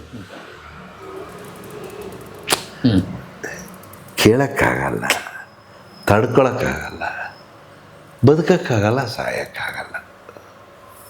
ಈ ಪರಿಸ್ಥಿತಿಲಿ ದೇವರಿಚ್ಛೆ ಎಲ್ಲ ಮುಳುಗೋಗ್ತಾ ಇದ್ದೀವಿ. ನೀ ಏನು ಕೊಡ್ತೀವೋ ಕೊಡಪ್ಪ ಶಿಕ್ಷೆ, ಅನುಭವಿಸ್ತೀನಿ ಅಂತ ಅವನು ಮಾತ್ರ ನೋವು ಅನುಭವಿಸ್ತಾ ಅಂದ್ಕೊಂಡಿದ್ದಾನೆ. ನಮಗೂ ಗೊತ್ತಿಲ್ಲ, ನಾವೇನು ಅನುಕೂಲವಾಗಿರಲಿಲ್ಲ, ಈಗಲೂ ಏನಿಲ್ಲ. ನಾನು ಹೇಳ್ತೀನಿ, ಅದು ಬೇರೆ ಬಿಟ್ಟೆ. ಅಂದರೆ ಹೊಟ್ಟೆಗೆ ಇಲ್ಲ ಅನ್ನೋ ಥರ ಏನಿಲ್ಲ, ತಾಯಿ ಅನ್ನಪೂರ್ಣೇಶ್ವರಿ ಅನುಗ್ರಹದಿಂದ ಏನೋ ನಡ್ಕೊಂಡು ಹೋಗ್ತಿದೆ. ಆ ಪರಿಸ್ಥಿತಿ ಅವತ್ತಿದ್ದಾಗ ತಲೆ ತಗ್ಸೋದು ಬಹಳ ಏನು ದೊಡ್ಡ ವಿಷಯ ಏನಲ್ಲ. ಆಟೋಮೆಟಿಕ್ಕಾಗಿ ಕತ್ತೆ ನಿಲ್ತಲ್ಲ, ಬಿದ್ದೋಗ್ತಾ ಇದೆ. ಅವಾಗ ನಿಜವಾಗ್ಲೂ ಕತ್ತು ಬಿದ್ದೋಯ್ತು, ಯಾಕೆಂದ್ರೆ ಮಾತ್ರ ಜಾಸ್ತಿ ತೊಗೊಂಡ್ಬಿಟ್ಟಿದ್ರು. ಈ ವಿಷಯ ಗೊತ್ತಾಗಿ ನಾನು ಹೋಗಿ ಗಲಾಟೆ ಮಾಡಿ ಮೆಡಿಕಲ್ ಸ್ಟೋರ್ ಹತ್ರ, ಏನು ಅಂದ್ಕೊಂಡಿದ್ದೀರ, ಯಾಕೆ ಹಿಂಗೆ ಕೊಡ್ತಿದ್ದೀರ ಅನ್ನ. ಇಲ್ಲ ಸರ್, ಅವ್ರು ಪ್ರಿಸ್ಕ್ರಿಪ್ಷನ್ ಕೊಡ್ತಾರೆ, ನಾವು ಕೊಡ್ತಾ ಇದ್ದೀವಿ. ಆಮೇಲೆ ಡಾಕ್ಟರ್ ಹತ್ರ ಎಲ್ಲ ಸುಳ್ಳು ಹೇಳೋದು. ಅಂದರೆ ನಾನು 2 ತೊಗೊಂಡ್ರು ನಿದ್ದೆ ಬರಲ್ಲ ಸಾರ್. ಅವರು ಅದಕ್ಕೆ ಸ್ಟ್ರಾಂಗ್ ಆಗಿರೋದು ಏನಾರು ಹೇಳೋದು, ಬರ್ಕೊಡ್ತಾರೆ. ಅವ್ರಿಗೆ ಸರ್, ಡಾಕ್ಟ್ರಿಗೆ ನಾವು ಇದನ್ನು ಈ ಥರ ಆಗ್ತಿದೆ ನೋವು ಅಂದರೆ ಆ ಥರದ್ದು ಇದು ಮಾಡ್ತಾರೆ. ನಿದ್ದೆ ಬರ್ತಿಲ್ಲ ಅಂದರೆ ಏನು ಟೆಸ್ಟ್ ಮಾಡ್ತಾರೆ ಹೇಳಿ? ಏನೋ ಸ್ಲೀಪ್ ಸ್ಟಡಿ ಮಾಡ್ಬೋದು ಬೇರೆ. ನಂಗೆ ನಿದ್ದೆ ಬರಲ್ಲ, ಭಾಳ ಹಿಂಸೆ ಆಗುತ್ತೆ, BP ಜಾಸ್ತಿ ಆಗುತ್ತೆ. ಸೊ ಅವ್ರಿಗೆ ಏನು ಮಾಡ್ತಾರೆ, BP ಜಾಸ್ತಿ ಆಯಿತು, ನಿದ್ದೆ ಬರ್ತಿಲ್ಲ ಅಂತಂದಾಗ ಸ್ವಲ್ಪ ಇವ್ರು ನಿದ್ದೆ ಮಾಡಿದ್ರೆ ಅನುಕೂಲ ಆಗುತ್ತೆ ಅಂತ ಆ ಕಡೆದು ಏನೋ ಹೊಂಡೋಸಾಗ್ತಾರೆ. ಆದರೂ ಬರಲಿಲ್ಲ ಅಂತಂದರೆ ಈ ಥರ ಮಾಡಿ ಮಾಡಿ ಕೊನೆಗೆ ಅವರು ಇಲ್ಲ ಅಂತ ಹೇಳಿ ಕಳಿಸಿ ಇವ್ರು ಮೆಡಿಕಲ್ ಸ್ಟೋರ್ ಒಂದೆಲ್ಲ ಗಲಾಟೆ ಮಾಡಿಬಿಟ್ಟಿದ್ದಾರೆ ನಮ್ಮಪ್ಪ. ಕೊನೆಗೆ ವಯಸ್ಸಾದವರು, ಕೊನೆಗೆ ಏನಾಗಿದೆ ಅಂದರೆ ಸರ್ ಹೇಳ್ಬಾರ್ದು, ನಾನು ಮೆಡಿಕಲ್ ಬಿಸ್ನೆಸ್ಸಲ್ಲಿದ್ದವನು ಸರ್. ಈ ಎಪಿಲೆಪ್ಟಿಕ್ ಡ್ರಗ್ ಒಂದು ಬರುತ್ತೆ, ಎಪ್ಟಾಯಿನ್ ಅಂತ ಬರುತ್ತೆ. ಈ ಥೈರಾಯ್ಡ್ ಪ್ರಾಬ್ಲಮ್ಗೆ ಒಂದು ಥೈರೋನಾರಮ್ ಅಂತ ಬರುತ್ತೆ, ಥೈರಾಕ್ಸಿನ್ ಟ್ಯಾಬ್ಲೆಟ್. 2 ಆಗಿನ ಕಾಲದಲ್ಲಿ ಬೂಟ್ಸ್ ಕಂಪ್ನಿದು. ಹಿಂಗೆ ಇಟ್ಟರೆ ಬಾಟ್ಲು ಸಡನ್ನಾಗಿ 2 ಒಂದೇ ಥರ ಕಾಣುತ್ತೆ. ಓಕೆ, ಇವರು ಏನು ಮಾಡಿಬಿಟ್ಟಿದ್ದಾರೆ, ಥೈರಾಕ್ಸಿನ್ ತೊಗೊಳ್ತಾ ಇದ್ದಿದ್ದ ಜಾಗಕ್ಕೆ ಅವನು ನಿದ್ದೆ ಮಾತ್ರ ಕೊಡಲ್ಲ ಅಂದಿದ್ದಕ್ಕೂ ಏನೋ ಗಲಾಟೆ ಮಾಡಿದ್ದಕ್ಕೇನಾಯಿತು, ಬಾಕಿ ಜನ ಇದರಲ್ಲಿ ಅವರು ಇದ್ದವ್ರು ಏನೋ ಸಮಜಾಯಿಸಿ ಮಾಡಿ ಏನಾಯಿತು, ತೊಗೊಳ್ಳೋ ವಿಚಾರ ಅಂತ ಆಯಿತು, ಕೊಟ್ಟಿದ್ದೀನಿ ಅಂತ ಏನೋ ಒಂದು ಕೊಟ್ಟಿದ್ದಾರೆ. ಎಪ್ಟಾಯಿನ್ ಬಾಟ್ಲು ತೊಗೊಂಡ್ಬಿಟ್ಟಿದ್ದಾರೆ ಥೈರಾಕ್ಸಿನ್. ಸರ್ ಅದು ಎಪಿಲೆಪ್ಟಿಕ್ದು ಎಪ್ಟಾಯಿನು ಫಿನಿಟಾಯಿನ್ ಅಂತ ಹೇಳ್ತೀವಿ. ಅದು ಈ ಮೂರ್ಛೆ ರೋಗ ಬರುತ್ತೆ, ಅದಕ್ಕೆ ತೊಗೊಳ್ಳೋದು. ಇವರು ಆ ಮಾತ್ರೆ ತೊಗೋತಾ ಇದ್ದಾರೆ 3 ತಿಂಗಳಿಂದ, ನಮಗೆ ಗೊತ್ತಿಲ್ಲ. ಆಮೇಲೆ ನಾನು ಹೆಂಡ್ತಿ ನೋಡ್ಬಿಟ್ಟು, ಏನೇನೋ ಎಪ್ಟಾಯಿನ್ ಯಾತಕ್ಕೆ ಕೊಡೋದು, ಎಪ್ಟಾಯಿನ್ ಯಾಕೆ ಬರುತ್ತೆ ನಮ್ಮಲ್ಲಿ? ಇಲ್ಲ ಅಪ್ಪನ ಹತ್ರ, ಓಕೆ ಯಾರೋ ಇದು, ನಾನು ಮೆಡಿಕಲ್ ಸ್ಟೋರ್ ಇಟ್ಟಿದ್ದೆ, ಆ ಬಾಟ್ಲಲ್ಲಿ ಹಾಕ್ಕೊಟ್ಟಿರೋದು. ಇಲ್ಲ ಅದು ಹೊಸ ಬಾಟ್ಲ್ ಇದ್ದಂಗೆ ಇದೆ ಜಾಸ್ತಿ. ಆಮೇಲೆ ನೋಡಿದ್ರೆ ಫಿನಿಟಾಯಿನ್ನು ಇದು ತಗೋತಿದ್ಯಾ? ಹ್ಞೂ ಅದು ನೋಡಿದ್ರೆ 3 ತಿಂಗಳಿಂದ ತಗೋತಾ ಇದ್ದಾರೆ. ಸೊ ಈ ಥರದ್ದೆಲ್ಲ ಪರಿಸ್ಥಿತಿಗೊಳಗಾಗಿ ಒಬ್ಬ ಈ ಯಾವಾಗ ಅಭದ್ರತೆ ಅನ್ನೋದು ಅಥವಾ ಮೂರ್ಖತನ ಅನ್ನೋದು, ಸರ್ ಈಗಿನವರು ದುಡ್ಡು ಮಾಡ್ತಾರೆ ಪೆದ್ರಲ್ಲ ಸರ್, ಆದರೆ ಹಾಳು ಮಾಡದೆ ಅದನ್ನು ಒಳ್ಳೇದಕ್ಕೆ ಉಪಯೋಗಿಸ್ಕೊಂಡು ವೃದ್ಧಿ ಮಾಡಿಕೊಂಡ್ರೆ ಒಳ್ಳೆಯದು. ಆ ಥರದ್ದು ಎಲ್ಲರೂ ಏನು ಕೆಟ್ಟೋಗಿಲ್ವಲ್ಲ ದುಡ್ಡು ಮಾಡಿದವರು. ಆಮೇಲೆ ದುಡ್ಡೇ ಮಾಡದೇ ಇದ್ದವರು ಎಲ್ಲರೂ ಕೆಟ್ಟ ಅಭ್ಯಾಸಕ್ಕೇನು ಒಳಗಾಗಿಲ್ವಲ್ಲ ಅಲ್ವಾ ಸರ್? ಸೊ ಹಾಗಾಗಿ ಈ ಬಣ್ಣದ ಲೋಕದ ಜೀವನನೇ ಅಷ್ಟೇ ಸರ್. ನೀವು 200-300 ಚಿತ್ರ ಮಾಡಿರಿ, ನಿಮ್ಮ ಒಂದು ಮನಸ್ಸಿನ ಒಂದು ಹಿಡಿತ ನಿಮ್ಮಲ್ಲಿ ಇರಬೇಕು, ನಿಮ್ಮ ಆಲೋಚನೆ ಲೆಕ್ಕಾಚಾರ ಇರಬೇಕು, ನೀವು ಭವಿಷ್ಯದ ಬಗ್ಗೆ ಯೋಚನೆ ಮಾಡಬೇಕು. ಅದು ಸ್ವಲ್ಪ ಬುದ್ಧಿವಂತಿಕೆಯಿಂದ ಇಷ್ಟೆಲ್ಲನೂ ನಾವು ಹೇಳ್ತೀವಿ ಸರ್. ಅದೃಷ್ಟ ಅನ್ನೋದಿರಬೇಕು. ಬಹುಶಃ ಆ ಹೊತ್ತಿಗೆ ನಾನು ಇಲ್ಲಿ ಬಂದಿರಬೇಕು. ಹಾಂ, ಅದೆಲ್ಲ ಆದಮೇಲೆ ಅವಾಗ ನೀವೆಲ್ಲ ಹಾಕಿ ಹೋದ ಮೇಲೆ ಚಿತ್ರ ಇದರಲ್ಲಿ ಲೋಕಗಳು ಅಥವಾ ಯಾವ ಪ್ರೋಗ್ರಾಮ್ಗಳು ಬರುತ್ತಲ್ಲ ಟಿ ವಿಲಿ ಎಲ್ಲ ಬಂದ ಮೇಲೆ ಜನಗಳ ದೃಷ್ಟಿಲಿ ನಾನಿನ್ನೂ ಸತ್ತಿಲ್ಲ ಅಂತಂದು ನನಗೆ ಮತ್ತೆ ಜೀವ ಬಂತು. ಸನ್ಮಾನ ಮಾಡೋದು, ಯಾರೋ ಒಂದು 3 ಕಾಸು 4 ಕಾಸು ದುರುಪಯೋಗ ಪಡಿಸ್ಕೊಂಡ್ರು. ಹೆಸರು ಹೇಳಿ ಸರ್ ಕೊಡ್ತಾಯಿದ್ವಿ ಅಂದ. ಆಮೇಲೆ ಮೀಡಿಯಾದವ್ರನ್ನ ಕರೆಸೋದು. ಪಾಪ ಅವ್ರು ಮೀಡಿಯಾದವ್ರು ಏನು ಬರ್ತಾರೆ, ಚೆಕ್ ಕೊಟ್ಟಿದ್ದು ನೋಡ್ತಾರೆ, ಹೌದು ತೆಗಿತಾರೆ, ಹಾಕ್ತಾರೆ. 5,000 ರೂಪಾಯಿನ ಚೆಕ್ಕು ಪ್ರತಿ ತಿಂಗಳು ಕೊಡ್ತೀವಿ ಅಂತ ಹೇಳ್ತಾರೆ. ಆ 5,000 ಅವ್ರದ್ದು ಮೊದಲೇ ಚೆಕ್ಕೆ ಬೌನ್ಸ್ ಆಗಿರುತ್ತೆ. ನಮ್ಮ ಅಪ್ಪನ ಹತ್ರ ಇಷ್ಟಿತ್ತು ಚೆಕ್ಕು, ಇಷ್ಟಿತ್ತು ಚೆಕ್ಕು ಅಂದರೆ ಎಷ್ಟೋ ಜನ ಏನು ಅನ್ಕೊಂಡ್ಬಿಟ್ಟಿದ್ದಾರೆ, ಕೋಟ್ಯಾಧಿಪತಿ ಆಗ್ಬಿಟ್ಟಿದ್ದಾರೆ. ನನಗೆ ಫೇಸ್ಬುಕ್ಕಲ್ಲಿ ಅಟ್ಯಾಕು ಸರ್, ನಿಮ್ಮಪ್ಪ ಕೋಟ್ಯಾಂತರ ರೂಪಾಯಿ ಮನೆ ಬಿಟ್ಟು ಹೋಗಿದ್ದಾರೆ, ಕೋಟ್ಯಾಂತರ ರೂಪಾಯಿ ಆಸ್ತಿ ಬಿಟ್ಟು ಹೋಗಿದ್ದಾರೆ, ನೀನು ಎಲ್ಲ ಹಾಳು ಮಾಡಿಕೊಂಡು ಕುಡಿದು ನೋಡಿ ಗಿಡದೆಲ್ಲ ಹಾಳು. ಅದನ್ನು ಫೇಸ್ಬುಕ್ಕಲ್ಲಿ ಬರೆದ ವ್ಯಕ್ತಿ ಯಾರಂತ ಫಾಲೋ ಮಾಡಿದೆ, ಅವನೇ ಕುಡ್ಕ. ಓಕೆ, ಅವನೇ ಕುಡ್ಕ. ಇದು ಡೆವಲಪ್ಮೆಂಟ್ ಆಯಿತು ಬ್ಯಾಂಕಲ್ಲಿ. ಆಮೇಲೆ ಅದು ಅಲ್ಪ ಸ್ವಲ್ಪ ಹಣ ಇಟ್ಟಿದ್ರು. ಆ ಟೈಮಲ್ಲಿ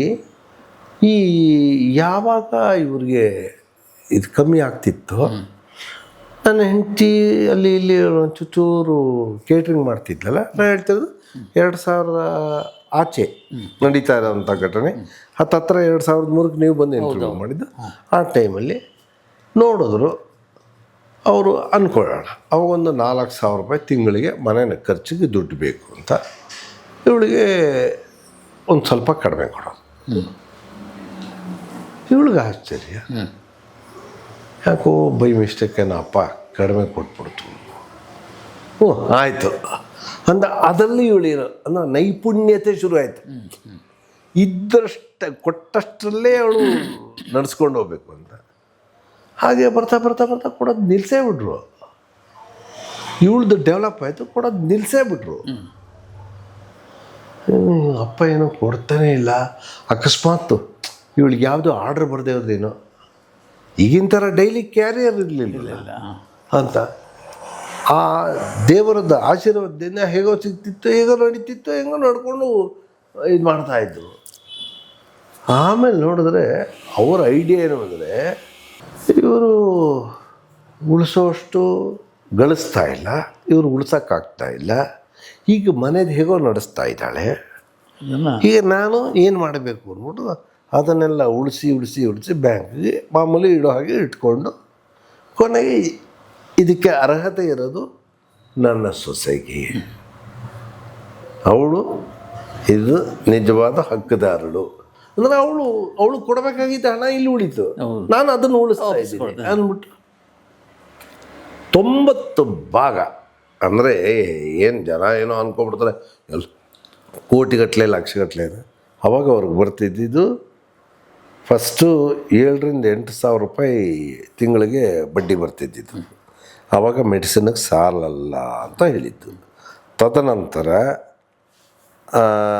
ಇವರು ಮನಮೋಹನ್ ಸಿಂಗ್ ಪ್ರೈಮ್ ಮಿನಿಸ್ಟರ್ ಆದಮೇಲೆ, ಫೈನಾನ್ಸ್ ಮಿನಿಸ್ಟರ್ ಆದಮೇಲೆ ಹಾಗೆ ರೈಸ್ ಆಯಿತು. 12ಕ್ಕೂ 13ಕ್ಕೆ ಹೋಗಿ ಆಮೇಲೆ ಇಳೀತು. ರೈಸ್ ಆದಮೇಲೆ ಅಂದರೆ ಮ್ಯಾಕ್ಸಿಮಮ್ ಹೋದ್ಮೇಲೆ ಅವ್ರಿಗೆ 13,000 ರೂಪಾಯಿ ಬರ್ತಿತ್ತು ತಿಂಗಳಿಗೆ. ಆಯಿತಾ? ಆ ಹಣ ಅವಾಗ ಲೆಕ್ಕ ಹಾಕ್ಕೊಳ್ಳಿ, 13,000 ರೂಪಾಯಿ ಬಡ್ಡಿ ಬರ್ತಿತ್ತು ಅಂತಂದ್ರೆ ಎಷ್ಟು ಇದು ಡಿಪಾಸಿಟ್ ಇತ್ತು ಅಂತಾನೆ. ಅದು ಏನೋ ನೀವು ಬಂದ ಮೇಲೆ ಅದನ್ನ ಹೇಳ್ತಾ ಇರೋದು. ಅದೆಲ್ಲ ಬಂದಿದ್ದ ಹಣನೂ ಅದರಲ್ಲಿ 90 ಭಾಗ ಅಂದರೆ 10,000 ರೂಪಾಯಿ ಆಗಿನ ಕಾಲಕ್ಕೆ ಸೀನಿಯರ್ ಸಿಟಿಸನ್ಗೆ 13% ಇದ್ದಾಗ ಬರುವಷ್ಟು ಹಣದಲ್ಲಿ 90 ಭಾಗ ಮಗುಗೂ ಮಾಡಲಿಲ್ಲ ಸರ್. 10%. ಅಲ್ಲಲ್ಲ ಯಾಕೆ ಅಂದರೆ ಗಂಡ ಹೆಂಡತಿ ಒಳ್ಳೆ ಅಂಡರ್ಸ್ಟ್ಯಾಂಡಿಂಗ್ ಅಲ್ಲಿ ಹೌದು ಅಷ್ಟೇ. ಅವ್ನು ತಪ್ಪು ತಿಳ್ಕೊಳ್ಳಲ್ಲ, ನನ್ನ ಹೆಂಡತಿನ ಕೈ ಬಿಡಲ್ಲ. ದೊಡ್ಡ ಆಸ್ತಿ ನನಗೆ ಕೊಟ್ಟ ಸರ್, ಚಿಕ್ಕ ಆಸ್ತಿ ಅವಳಿಗೆ ಕೊಟ್ಟ ಸರ್. ಏನು ದೊಡ್ಡ ಆಸ್ತಿ ಅಂದರೆ ಮಗನ ಮೇಲೆ ಇಟ್ಟಿದ್ರಲ್ಲ ಭರವಸೆ. ನನ್ನ ಮಗ ತಪ್ಪು ತಿಳ್ಕೊಳ್ಳಲ್ಲ, ನನ್ನ ಸೊಸೆ ಹೆಸ್ರಿಗೆ ಮಾಡಿದ್ರೆ ನನ್ನ ಹೆಂಡ್ತಿನ ಕೈ ಬಿಡಲ್ಲ, ನೋಡ್ಕೋತಾರೆ. ಸಾಕಲ್ಲ ಸರ್, ಅದಕ್ಕಿಂತ ಇನ್ನೇನು ಬೇಕು ಸರ್? ಹೌದು. ನಮ್ಮಪ್ಪ ನೀವು ಚಾಮಯ್ಯ ಮೇಷ್ಟ್ರು ಅಂತಿರಲ್ಲ, ನೀವು ಚಾಮಯ್ಯ ಮೇಷ್ಟ್ರು ಅಂತ ನೋಡೋಕೆ ಮುಂಚೆನೇ ಅವ್ನು ಮೇಷ್ಟ್ರು ಆಗಿದ್ದ. ಹಾಗಾಗಿ ನಮ್ಮ ಬದುಕು ಹೀಗೆ ಬಂತು ಸರ್. ಅದನ್ನೇ ಈ 4 ದಿವಸದಲ್ಲಿ ಕೊನೆ ಹಂತ ನಮ್ಮ ಜವಾಬ್ದಾರಿ ಏನು ತೊಗೊಂಡಿದ್ದು ಅಂದರೆ ನಮ್ಮ ಸರ್ವೀಸ್ ಒಪ್ಕೊಂಡಿದ್ವಲ್ಲ, ಒಂದು ಕಾಂಟ್ರಾಕ್ಟ್ ಅಂದರೆ ನಾವೇನು ಸೈನ್ ಹಾಕಿದ್ದಿಲ್ಲ, ಆತ್ಮಸಾಕ್ಷಿನ ಇಟ್ಟು ನಾವು ಒಪ್ಕೊಂಡಿದ್ದು ಕಾಂಟ್ರಾಕ್ಟು 4 ದಿವಸದ ಕೆಳಗೆ. ಅದು ನೆನ್ನೆ ದಿವಸ ಕರೆಕ್ಟಾಗಿ ಆಸ್ತಿ ಸಂಚಯನ ಆಗಿದ್ದು ಮುಗಿಸ್ತು ಸರ್. ಎಲ್ಲಿಗೆ ಪಯಣ ಮುಗಿಯಿತು ತಿಳ್ಕೋ, ಮುಂದೇನು ನಿರ್ಧಾರ ನೀನೇ ಮಾಡು. ಯಾಕೆ ಅಂದರೆ ಎಲ್ಲರೂ ನಾವು ಈ ಥರ ವಿಷಯಗಳು ಹುಟ್ಟೋದೇ ಇಲ್ಲ. ಭಗವಂತನ ಎದುರಿಗೆ ಇದ್ದಾಗಲೇ ಕಣ್ಣಲ್ಲಿ ನೀರು ಬರೋದು, ಮನುಷ್ಯರ ಎದುರಿಗಿದ್ದಾಗ ಬರಲ್ಲ ಅಲ್ವ. ಅಂದರೆ ಸತ್ಯ ಯಾರು ಕೇಳೋಕ್ಕೆ ಇಷ್ಟಪಡ್ತಾರೆ ಅವ್ರಿಗೆ.